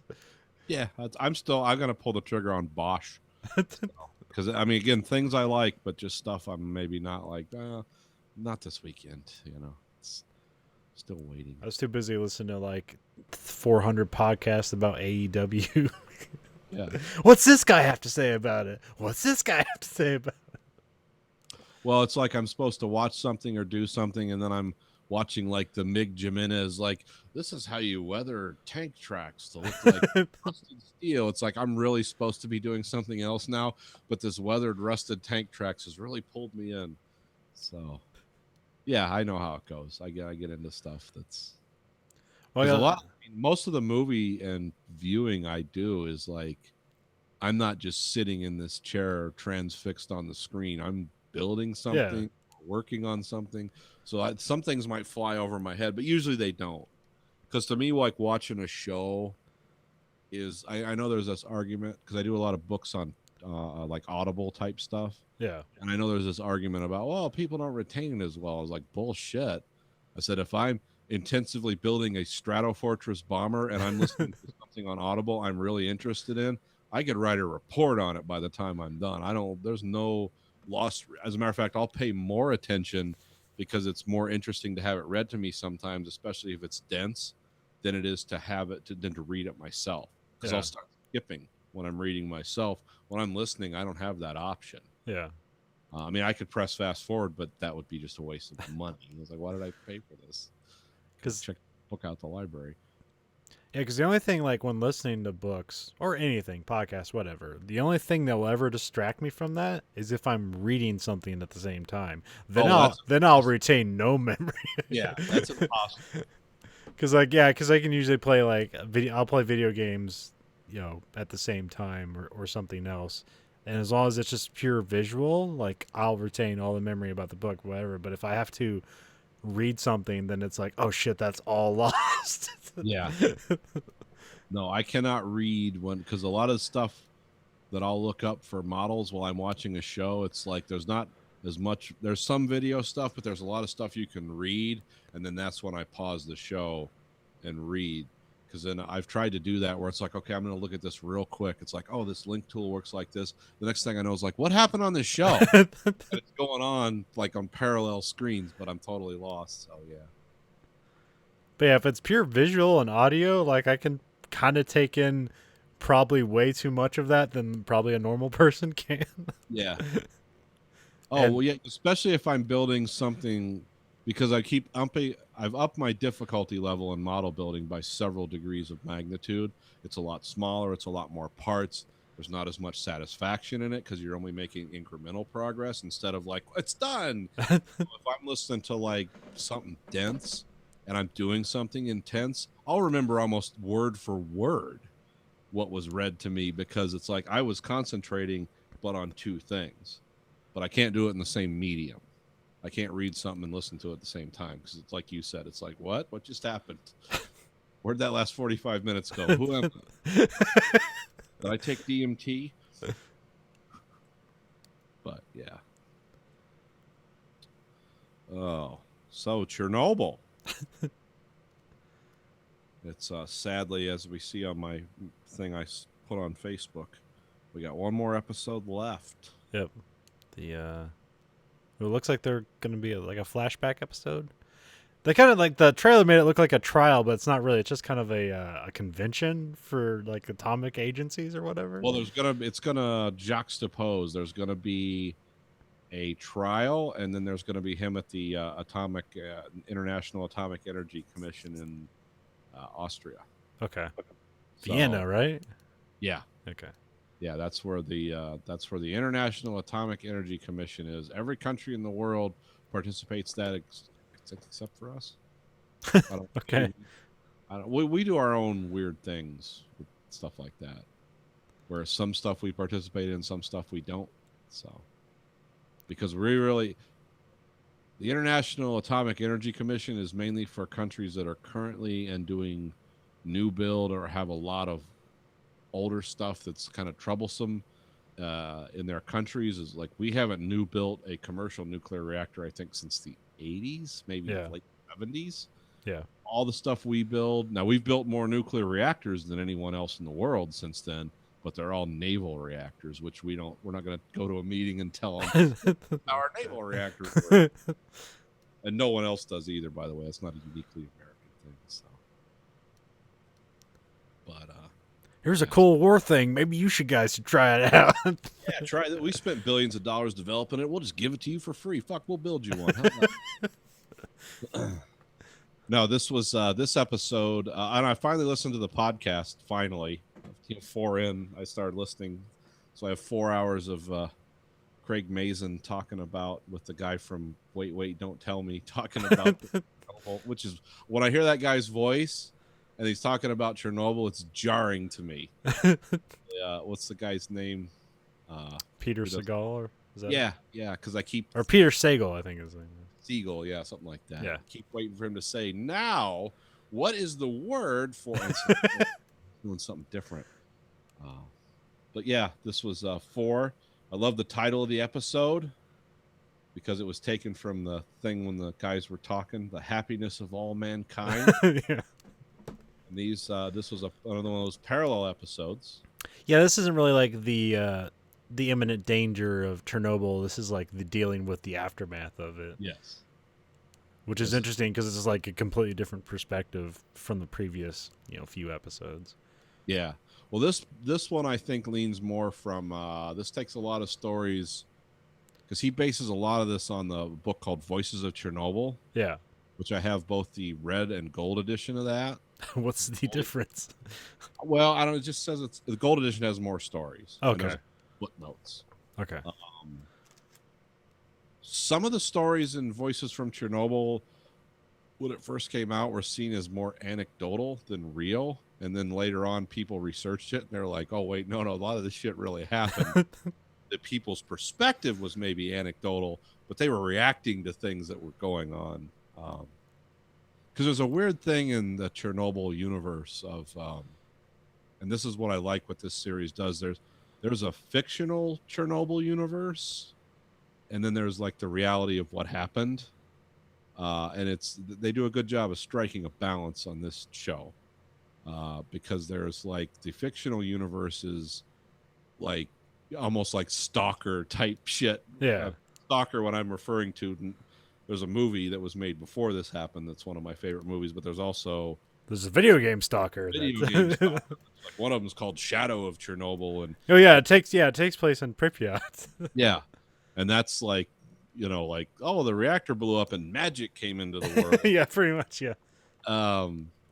So this series does a good job of there are some anecdotal stories, and there's not a lot of there's not a lot of rock solid information about Chernobyl because of the country it happened in and the government they were under at the time. So yeah, sometimes, because if this happened here, it'd be documented down to the last dot.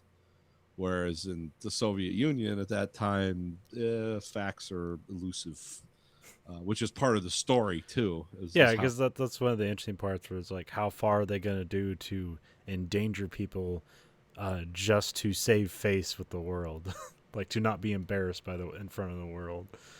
Which interestingly parallels. You'd think we were behind all this. Now it's like, this happened in the 80s. Crazy Russians. There's another giant nuclear disaster that happened in a place called Fukushima, where we still aren't getting all the information out. The Japanese, for the same reason, they don't want to be embarrassed in front of the world. But anyway, in this episode, the happiness of all mankind, we have parallels. Puppies! Yes, we have. And those stories are true. They actually did that. And those guys drank the hardest. The animal liquidation teams, they didn't call them that. Liquidator means something very different in Russian than it does in English. When we say liquidators, we think, these are guys that kill people. Yeah. So in Russian, it just means it's like a janitor. Yeah. It's kind of industrial janitor. Yeah. But these guys, the episode deals with the soldiers that have to go in.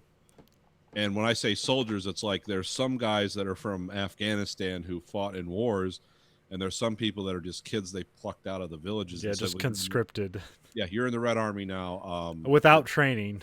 Without training or uniforms. The guy just shows up in khakis. Like, I guess I'm a soldier now.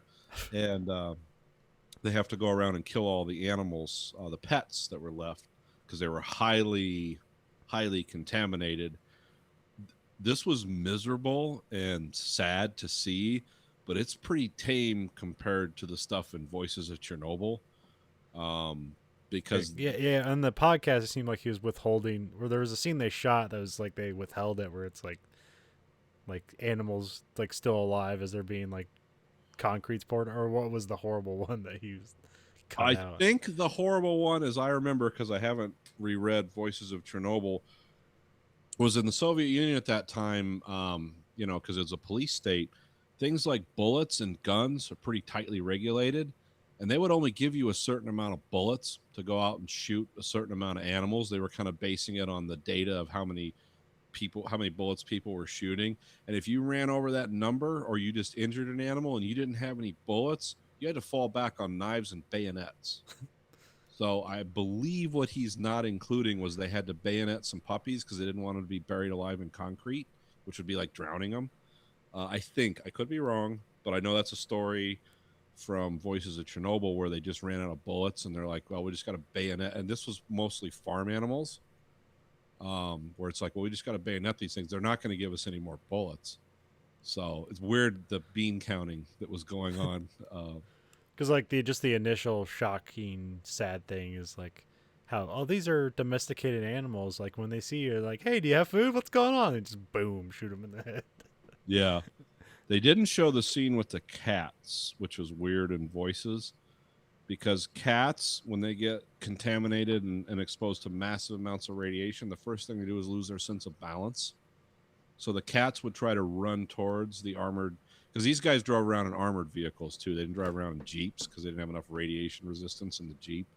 But they would run up to the armored vehicles looking for food, but they would run and then they'd kind of run sideways because their sense of balance was all thrown off. So they'd watch these cats literally like zigzag to get close to them because they're wanting food. And he said it looked like something from hell. It's just something that was moving in a weird way, and they had to shoot the cats because cats, I think their sense of balance is destroyed by radiation or something like that. But yeah, that didn't appear in the show. The show made it miserable enough. They did a good job. They didn't need to show the bayoneting of. Well, yeah, they show it like the kid at first where he shows up and it's like he's like, it's too early for drinking, and then like, you know, later on he's drinking like pretty much throughout the day. He's smoking now. He's doing everything to just deal with it. Yeah. Oh yeah. It was terrible times. Terrible times. And then that parallels with the people that call the liquidators or the bio robots. Because the Russian government was lying, because they got and this is all true, they got a bomb robot from the West Germans. At that time, that was a thing, and they told them like they lowballed the amount of radiation that was on the roof, because they had girls' names for the different roof areas. Yeah. Was like one of them was Masha and one of them was something else, and the other two had like 3,000 Roentgens and 6,000 Roentgens, and then the bad one, Masha, had like 12,000 Roentgens, which if those guys stood out there for 2 minutes in full lead suits, they'd be dead. You know, I mean, how long could you stand on that even with a full suit? Well, they only gave him 90 seconds. 90 seconds, but I think it was like 2 minutes. And he would receive a fatal dose because it was all the graphite the fuel rods were in. But anyway, so they bring in this German robot, which is supposed to be way better than the Russian, or more resistant to radiation. Yeah, and it was to 2,000 Roentgens. It wasn't resistant to, 16,000 or whatever. I did a little research about Roentgens and how we measured radiation in 3 Mile Island, because I wanted to get like a scope and scale of like because 3 Mile Island, some things were released, but it was mainly in the form of xenon gas to prevent the containment from exploding. They didn't really release a lot of ionizing radiation just out into the air. But I learned that at that time, America, we used this commercial reactors, and I think the military too, used a term called REM, which means Rontgen equivalent man, which our measurement would measure how much ionizing radiation would affect a pound of flesh, whereas the Russians were using just how much ionizing radiation was in the air. And but when I say ionizing, it means it like penetrates, it destroys tissue and stuff like that. So our system REM was actually a higher, so like because a REM, a Rontgen was 0.877 REM. Okay. Let's say roughly a REM was 15% more than a Rontgen. Okay, when 3 Mile Island, when they just shut the cooling pumps off because they thought they were, had too much water in there, they released 15,000 REM into the containment when 3 Mile Island melted down. So they actually, in the containment, had more radiation release than Chernobyl consistently put out. But a lot of that has to do with the fact they were measuring it inside a containment where it never got out. So just for scale, it's like, yeah, if things hadn't gone right for us, it would have been a fucking disaster at 3 Mile Island too. Wouldn't have exploded, but it would have melted down. So yeah, I had to do a lot of research to figure out what the difference between a Rontgen and a REM was, and nobody uses those because now they use sieverts and millisieverts, which are totally different, and then we use a totally different system because ours is based on imperial and everyone else is using metric. Because that's why we came up with REM, because it was easier to compute it in imperial English versus metric. Because Rontgen is a German guy who invented a way to measure. That's where that term comes from. Oh, okay. But we only measure radiation in commercial reactors in terms of what it will do roughly to a pound of flesh, or what it will do to a biologic, because that's the only concern. We don't care what grass or sheep or something. I mean, well, that would work for sheep too, but our just everybody should just switch over to the Fallout term, which is RADS. RADS is actually a term we used in the 50s. That is wildly that the reason we went away from RAD, because that just means radiation. That measured all forms of radiation. Oh, okay. And the reason REM's more effective is because it's only concentrates on what it does to biological life. Okay.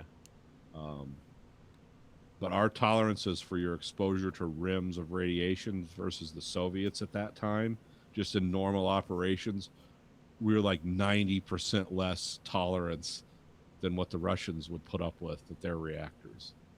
Because if you had like, what did they say? Because their gauges topped out at 3.6 Rontgen. That's what they said they had at Chernobyl initially, because that's all the further their gauges went. If you converted that to that would shut down any reactor in the U.S. if you were getting readings like that. It needs to get the fuck out of there. So their minimum, like maximum dose would be like our lifetime tolerance dose. They had a very different view of things. It turns out we were probably tacking more on the safe side than they were, because as we see from Chernobyl, like 400,000 people didn't die in 6 months. Now, 30 years from now, we don't know, but so that's that little side road of things I'm sure I explained poorly and incorrectly. What I got out. We're talking about the robots and the roof guys so we got into the difference between, because the roof guys are going out there, they're just shoving people in. You have 90 seconds and then you're done. Like, go back home. Here's your pay. You received a lifetime dosage of radiation. Yes, in 90 seconds with a homemade lead suit. Yeah, I like how they're just ripped, because like they didn't have like lead on hand. They're just ripping shit out of the other like yeah, they put reactor facilities and just like putting lead on. Well, what they did they went to reactors 1, 2, and 3, and they were stealing the shielding from the cabinets of the reactor control rooms that had lead in them to shield them from radiation, so it could accurately measure the actual amount of radiation instead of the background radiation. So they were just like all those sensitive instruments. All those other 3 reactors were running, by the way. They didn't shut all this shit down. They were still running. I don't know how long it took, but by the time, I mean, it was still active until I think 2000, yes. which is insane.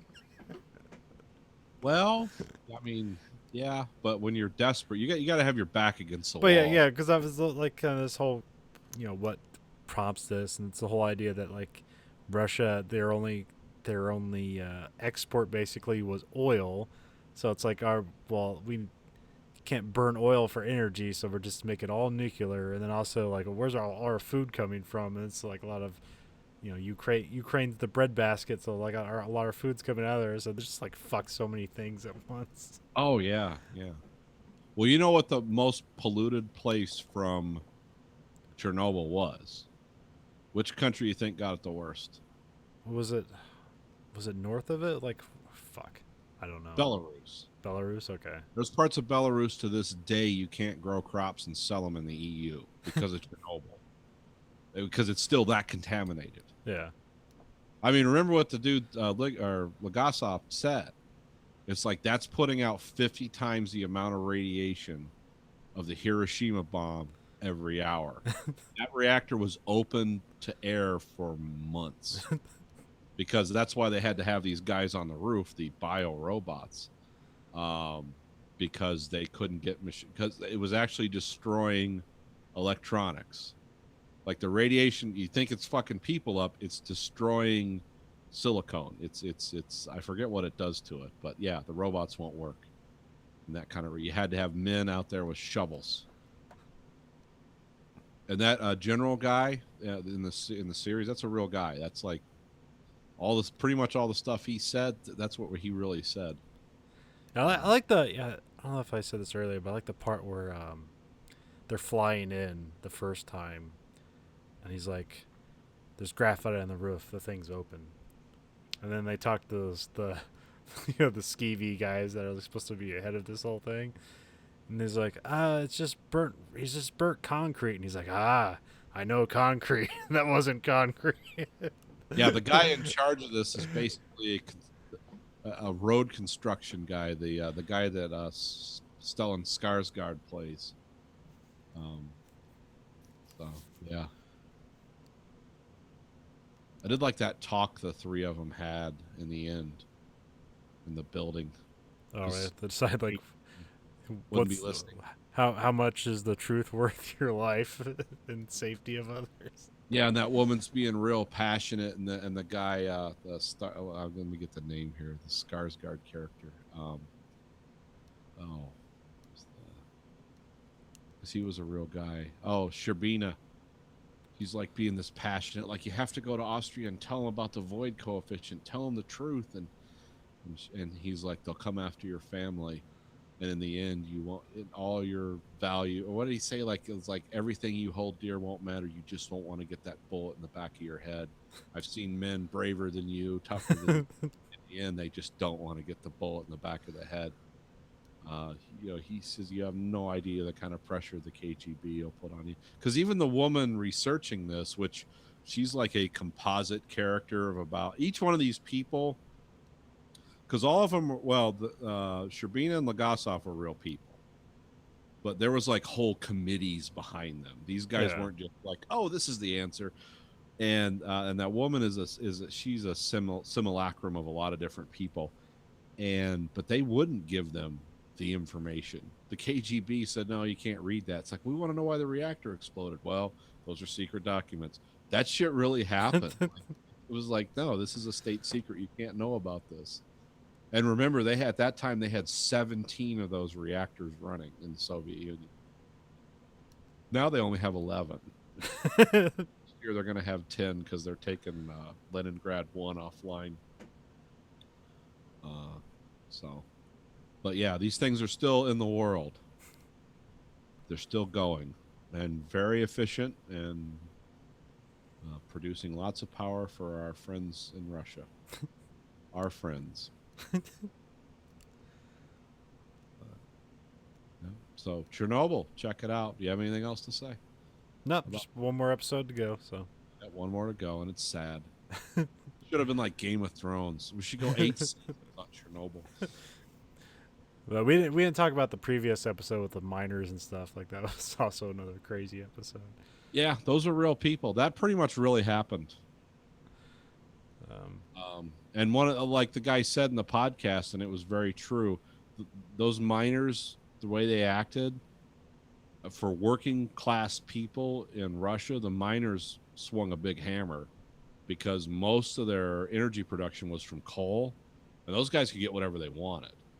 That's why, because remember when the Ministry of Mines, the head guy showed up with 2 soldiers, and the one guy was like, "What are you going to do? Shoot us all? You only have 30 bullets. There's more of us here." You know, people like didn't act that way in the Soviet Union at that time, except for people that worked in energy, which is why they built nuclear reactors with reactor places, you know, plenums as big as soccer fields, because they didn't want those guys to have that kind of power.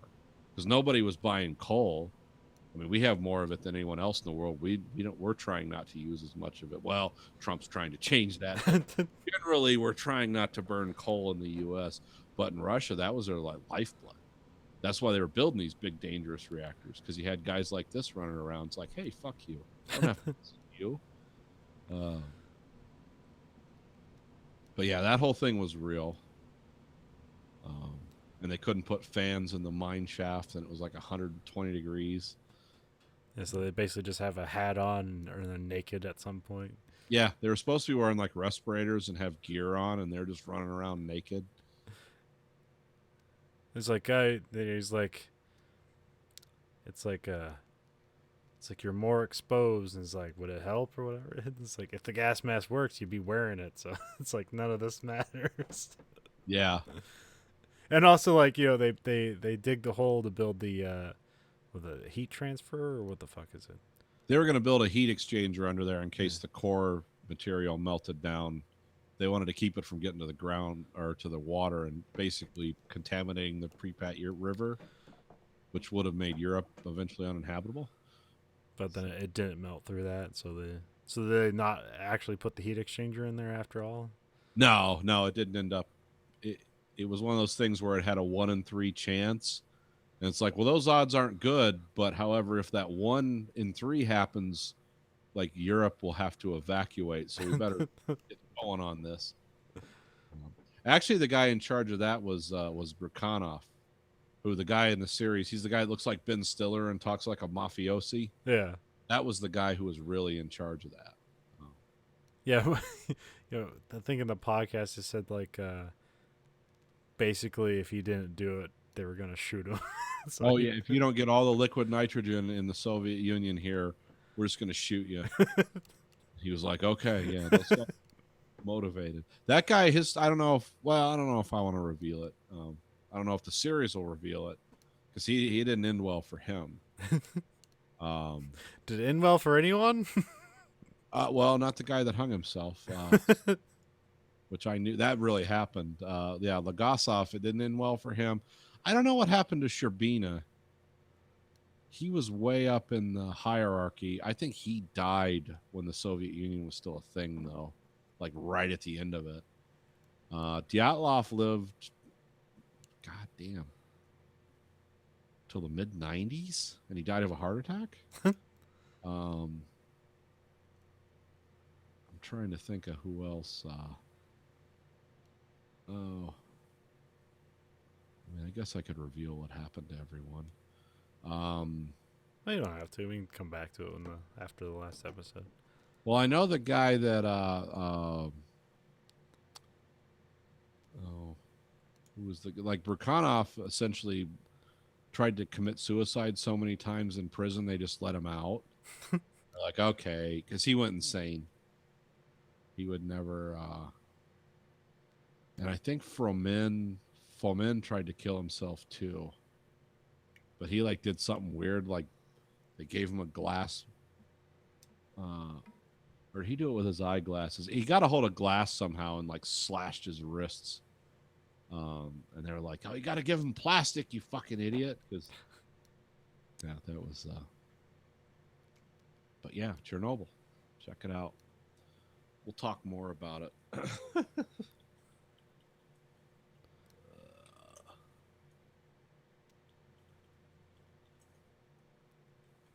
So we watched a movie this week. Yes. 1999's Election. Alexander Payne's Election. Oh, we call it now? Well, it's just well, I mean, there's some movies of his you might know. Yeah. Like most recently, he did that downsizing movie. He also did like Sideways and a couple other ones. I'm trying to think of what other movie he did. He did a movie, and I can't think of the name of the movie, but it had Jack Nicholson in it, where he's like an insurance salesman getting ready to retire. And his life, it wasn't long after Election either. I think it might have been the next movie. Let me look it up. Well, I saw a trailer for the one he did before this, which looked crazy, called Citizen Ruth. I don't which is remember that. It's about abortion. Like basically, people are trying to fight. You have like, like women activists like, no, you should get the abortion. Then you have like the right wing church people's like, we'll give you money to have the baby. And it's played as a satirical comedy. It's a dark satirical comedy. Had Laura Dern in it. Oh, okay. About Schmidt. Okay. Yeah. Yeah, it's a good, dark, fun movie. I mean, it's basically like Election. It's very similar to a movie about a bunch of older men and having midlife crises. Crises, is that how you say it? Is that the plural of crisis? Crisis? Men who are in the midlife crisis. This is based on a book, which I don't like. The trivia for this didn't really help out because it basically pointed to two different things. Like one is like a story from the 1940s, and another one's from the guy who wrote The Leftovers. Okay, weird. Parody? Huh. I don't know. So the trivia is off there. I don't actually know what book this is based on. Yeah, I'm not sure. Can look it up. I know Parodi wrote The Leftovers, so if I'm saying his name right. This was, I'll tell you my impressions of this movie. I don't remember watching this. Wait, have you seen it before? Because I've never seen it before. I don't think I have. Because I always put this in the continuum of, oh, this is like one of those Napoleon Dynamite type teen American Pie comedies that they sort of came out at the same time. And this was the one that was the least successful. As Tom Perrotta? Yeah, Tom Perotti or Perrotta. Okay. Yeah, he wrote the book this is based on. Oh, that makes sense now because I like The Leftovers. The book was weird, but yeah. And there was an HBO series. Or was that Showtime? It was HBO. I still need to watch the third season. You do. It's kind of weird. Like, oh, really? yeah. I mean, it's not as coherent as the other two seasons. I mean, but yeah, I think that. So I'm going to say this was my first viewing, or at least my first formal viewing. Yeah. Because this was the least successful of the high school dramas of 1999. Yeah. Because American Pie was the most funny, and Napoleon Dynamite was the most artful. I don't know if that came out in '99. No, it didn't come out in '99. I think because there's a lot of pedophilia and I'd say American Pie, American Beauty, and this. Those all kind of get rolled up into the same thing, and there's also a lot of casting that goes between all those movies. Okay, maybe that's the association I'm making. This is an MTV movie, which I didn't know till I watched the opening credits. Yeah. This was their foray into movie production. Oh, and they did stuff before this, like they did the Joe's Apartment movie. They also they did the Beavis and Butthead movie and a few other things. Well, this was I would say this was the first thing that wasn't like related to one of their properties. Joe's Apartment was an MTV. Yeah, and then and Beavis and Butthead. There's another one.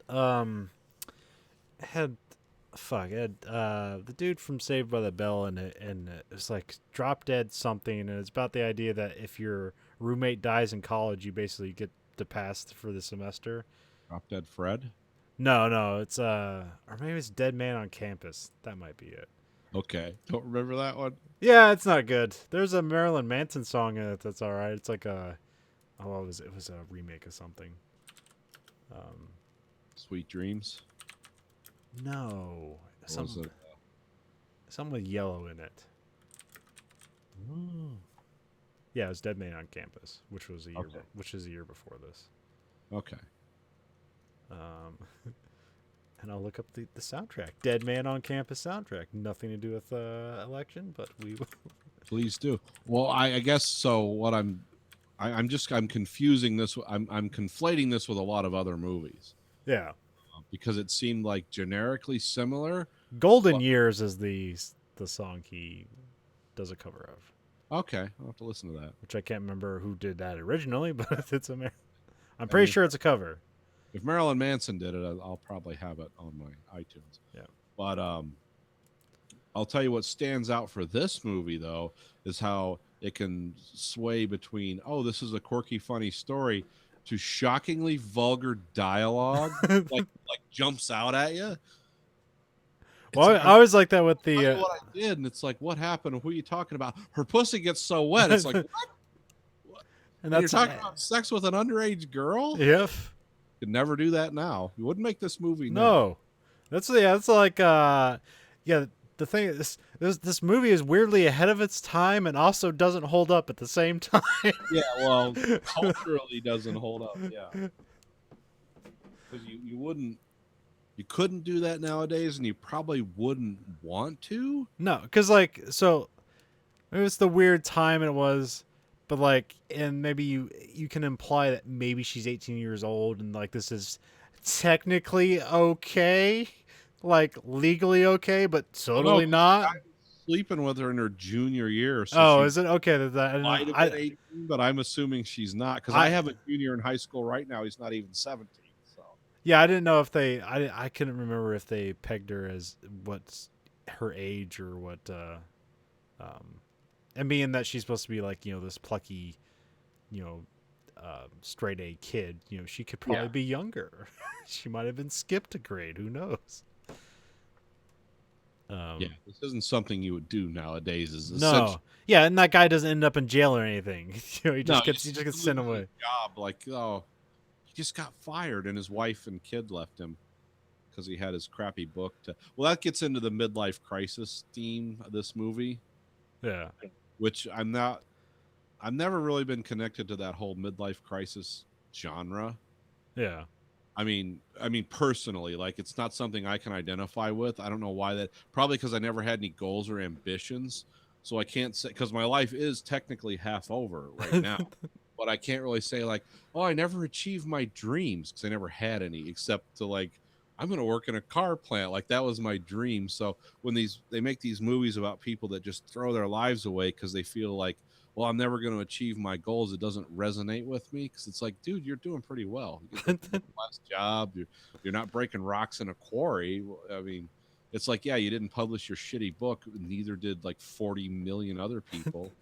The odds aren't good. So, but anyway, yeah, the whole thing with the Because immediately that colored the rest of the movie because it happens really early on. Because I'm not sure how I'm supposed to take this. I immediately went to reviews and this is the best satirical comedy. Nobody ever mentions hey, this is fucking horrible. Essentially a girl was sexually assaulted and taken advantage of, and it's just funny, quirky comedy. It's oh, isn't this unique? It's no, this is rape. And because. Then that's the other thing is because essentially you have the victim of the story is also an asshole. Yeah, she's and a prototype kind of sociopath. Yeah, maybe, I don't know. Yeah.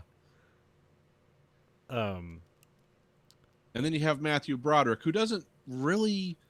He's and not the. I wonder if the way you're supposed to take his character is it's Matthew Broderick fun, you want to like him, and then the voiceovers are kind of weird, but I guess they end up working in its favor. But I wonder if that was meant to be that way the whole time, or if they just put that in. It's no, we didn't explain this stuff. Yeah, I wondered about that myself. Is this post or was this part of the story?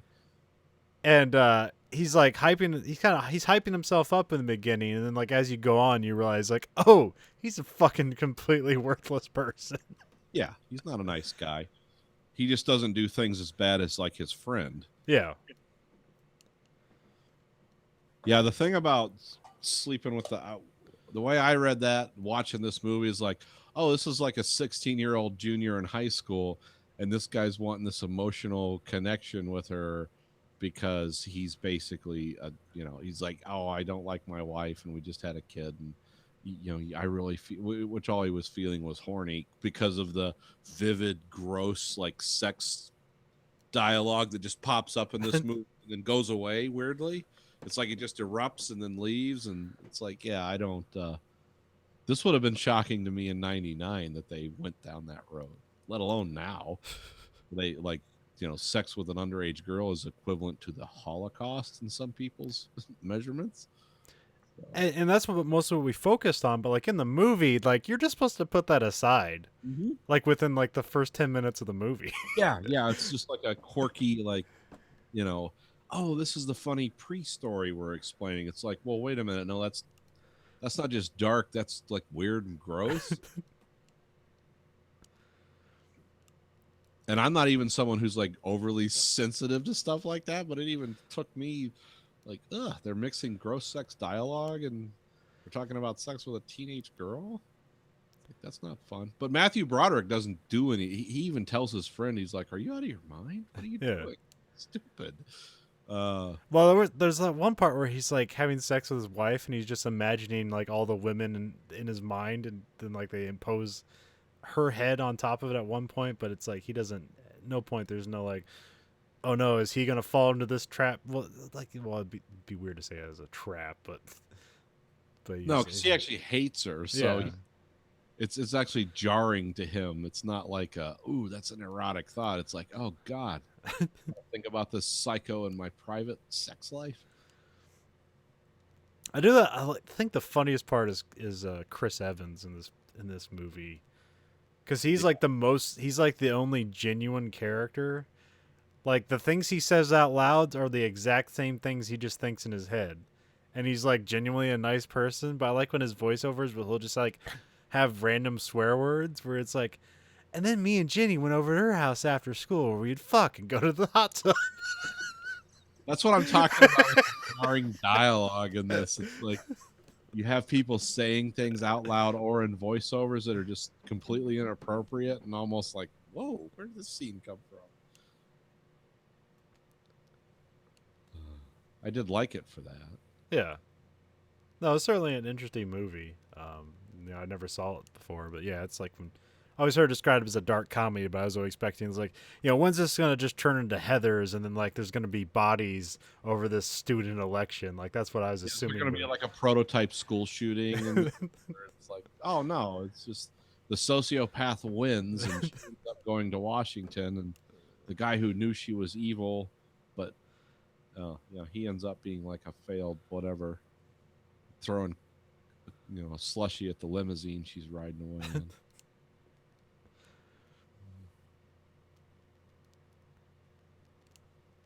But yeah, it's. And then there's the side story with the one kid's the sister. She like ends up being like the candidate for all the like burners and outcasts in the school because she's just like, this is all this is all bullshit. Vote for me. Or bisexual? I never. No, just lesbian. Okay, I never. There was never any hints at her liking boys.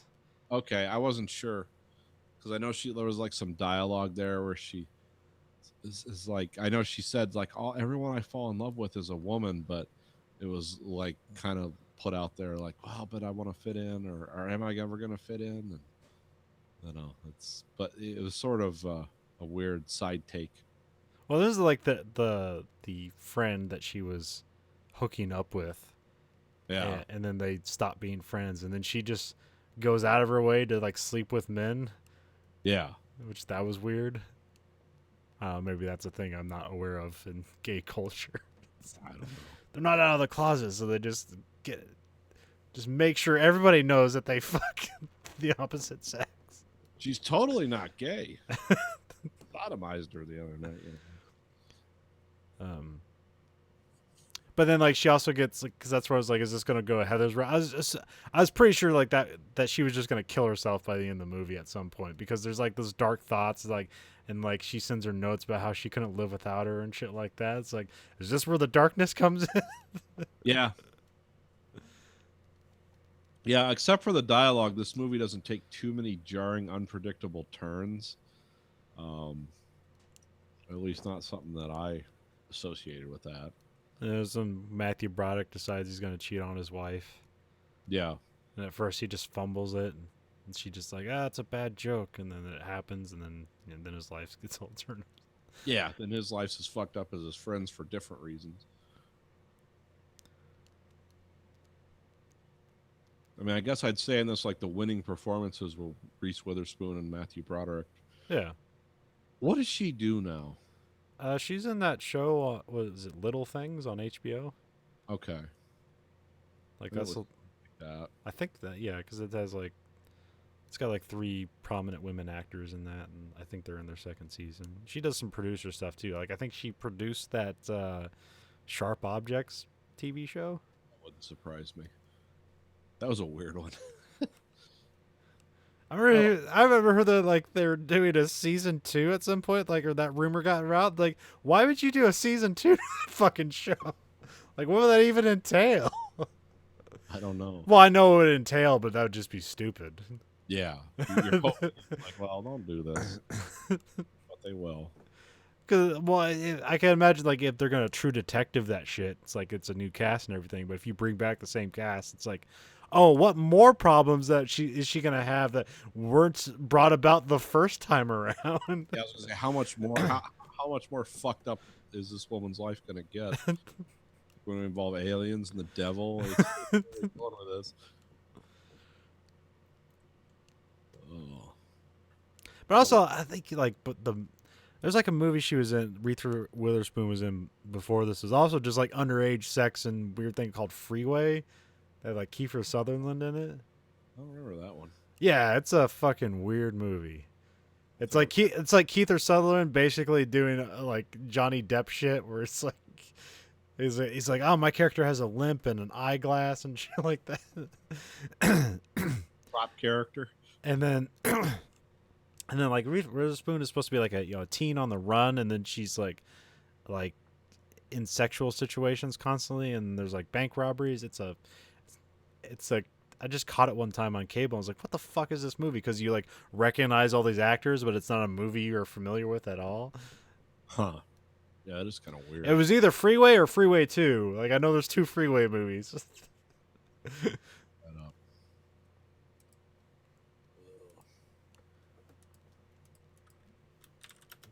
Could you talk for a little bit? I gotta take care of something real quick. All right. What am I gonna talk to by myself? So yeah, Freeway 96. Yeah, Reese Witherspoon and Kiefer Sutherland. So yeah, Freeway 2 does not have them. It has Natasha Lyonne in it. Which I did not know. So yeah, that'd be a really early. That was in '99. I don't think we're gonna do Freeway 2: Confessions of a Trick Baby. What the fuck is a trick baby? Yeah, but where's Freeway? Let's read the plot synopsis for Freeway. So it's here. A twisted take on Little Red Riding Hood, with a teenage juvenile delinquent on the run from a social worker traveling to her grandmother's house and being hounded by a charming but sadistic serial killer and pedophile. Yeah, so that's what I remember about it. So yeah, it's got Reese Witherspoon, Kiefer Sutherland, Bokeem Woodbine, and that appears to be the only people I would recall, or I'd recognize immediately. What was that movie again? Freeway. Freeway. Never heard of it. Yeah, I'll read the synopsis again. Say, twisted take on Little Red Riding Hood, with a teenage juvenile delinquent on the run from a social worker traveling to her grandmother's house and being hounded by a charming but sadistic serial killer and pedophile. Oh. Sounds wonderful. And okay, and then there was a Freeway 2 that did not have the same cast. It had Natasha Lyonne in it. It's called Freeway 2: Confessions of a Trick Baby.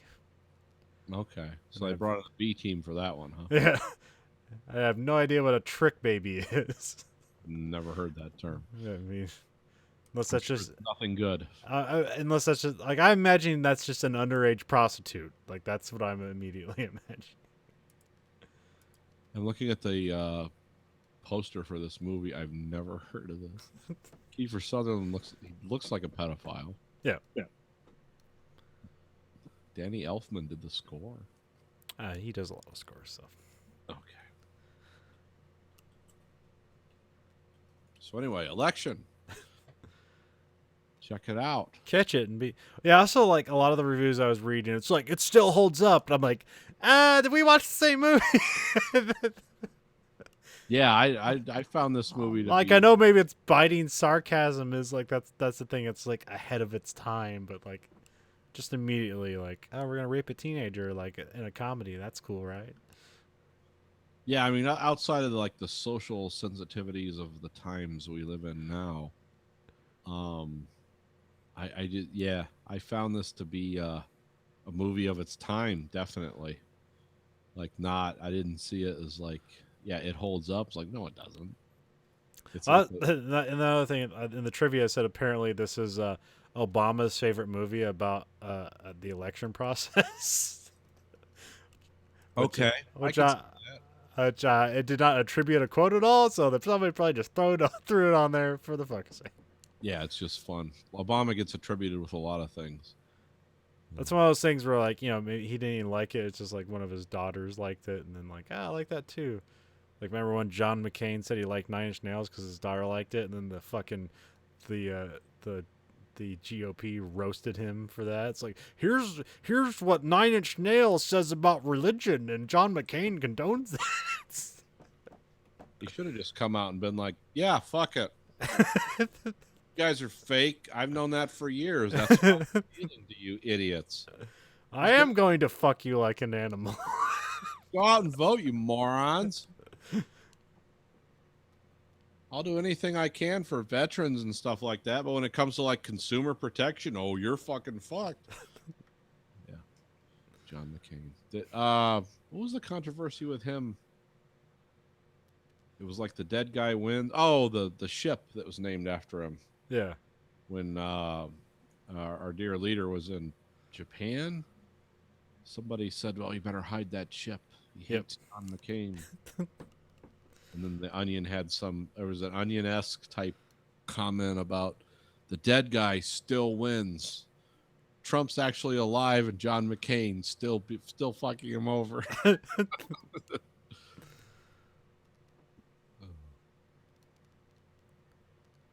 That's our political talk for this week, everyone. Yep.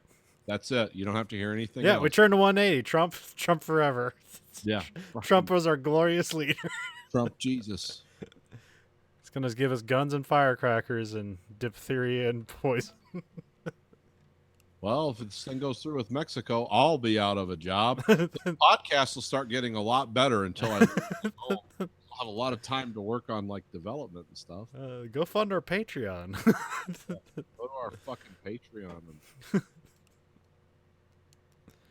The title of our last podcast was like MAGA Hitler. That was the name I chose, and then we probably just got it again. I don't know. Now you can be banned from YouTube for mentioning Hitler or Nazis. I don't know about that. I don't know. Somebody said that in their podcast. It's like, well, we're fucked.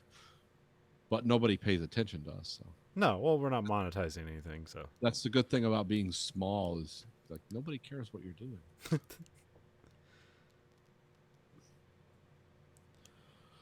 Oh, well, it's 1:00 in the morning. Do we have anything else to say about election?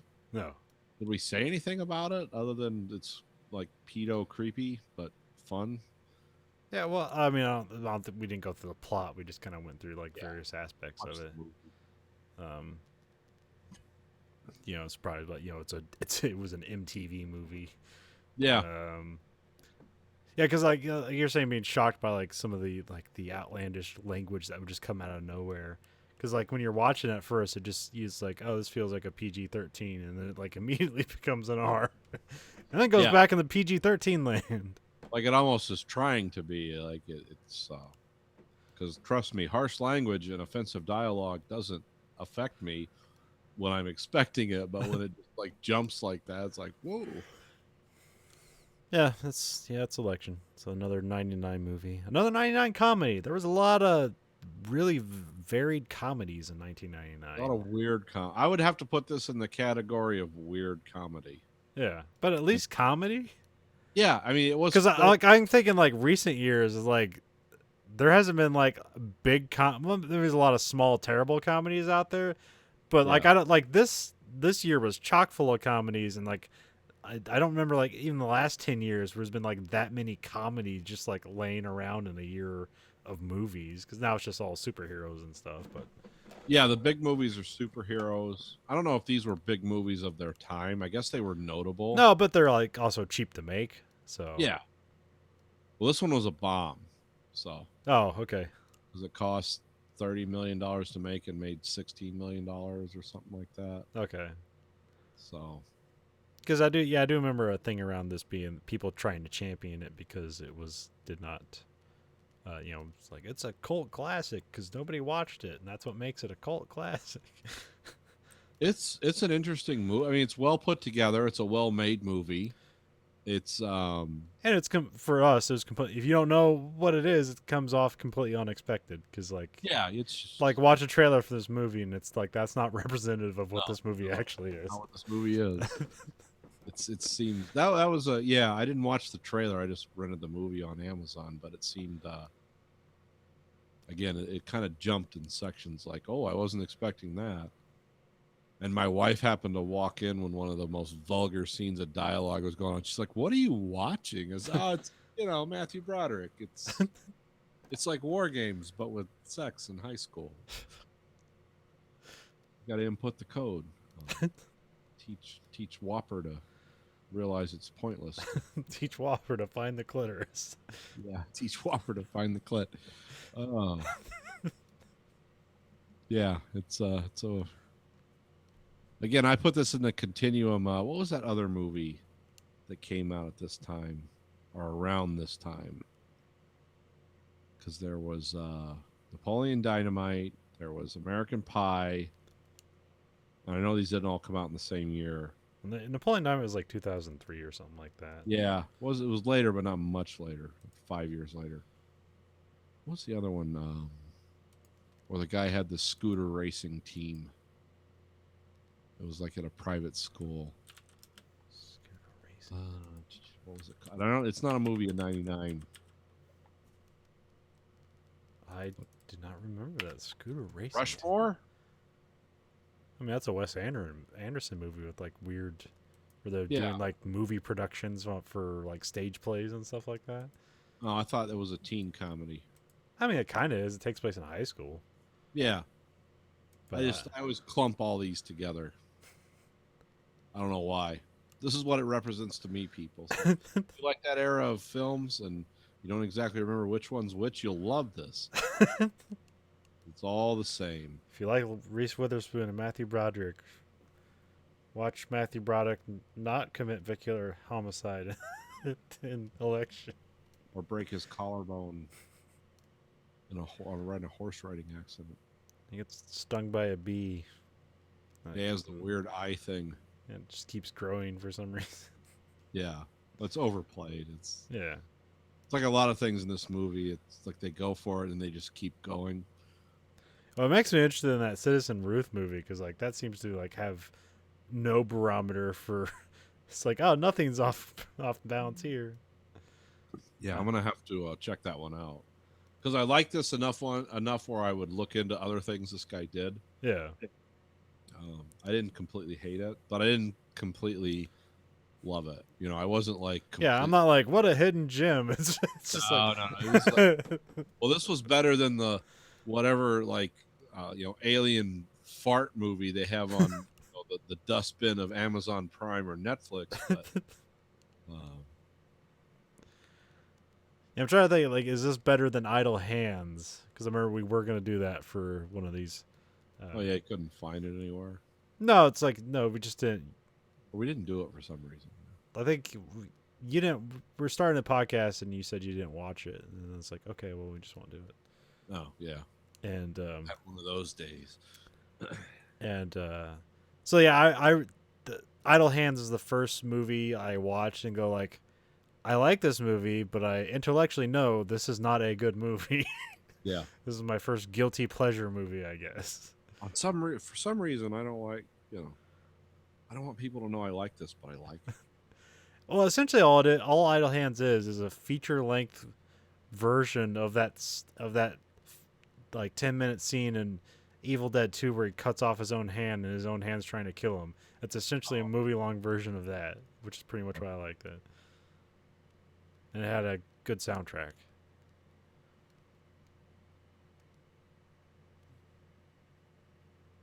And Seth Green's in it, doing Seth Green things. Yes. Playing a high schooler as he's wanting to do for like 15 years. 20-year high schooler. Well, he's a small guy, so he had like 10 years where he's still playing high school roles.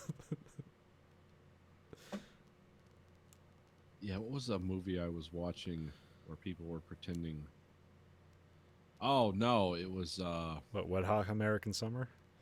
no. It was actually a podcast about a movie, or it was the guys on YouTube do the funny movie reviews. Oh, Red Letter Media? Yeah, where it's like insightful and crazy at the same time. Yeah, because it was the guy from Home Alone and the other guy talking about the Warriors. Yeah. These like kids were supposed to be 16. You know, all these people you know, closer to my age. Like, oh, that's weird. 16 going on 30. Got a 6 going on 45. a good old high schooler with a widow's peak. Yeah. A 5 o'clock shadow. Well, I mean, there's not a lot of kids that are 16 that are good actors either. Yeah, so yeah. why do you have to do that? Anyway, election. Check it out. 99. Want to see the right before Reese Witherspoon becomes a superstar. What was that? Legally Blonde? Was that her big breakout Yeah. hit? 2002, I think. So I can't really think of any other Reese Witherspoon movie. Oh, I was looking her up while you were talking. She's mainly she got smart and she does the production end of it now. Yeah. It's like twice the pay, half the work. It's just like that's a good place to be. Oh yeah, she the Walk the Line movie. I guess that was Oh yeah. That's right. That was her. she was good in that. Yeah. She was in Inherent Vice. I meant to watch that at some point. That's a cool, weird movie. It's a fun movie. If you like, Thomas Pynchon. Oh, anyways, yeah. Anyway, this week for the American Greed Factory podcast is Nathan. This is Conlon. Goodbye, America.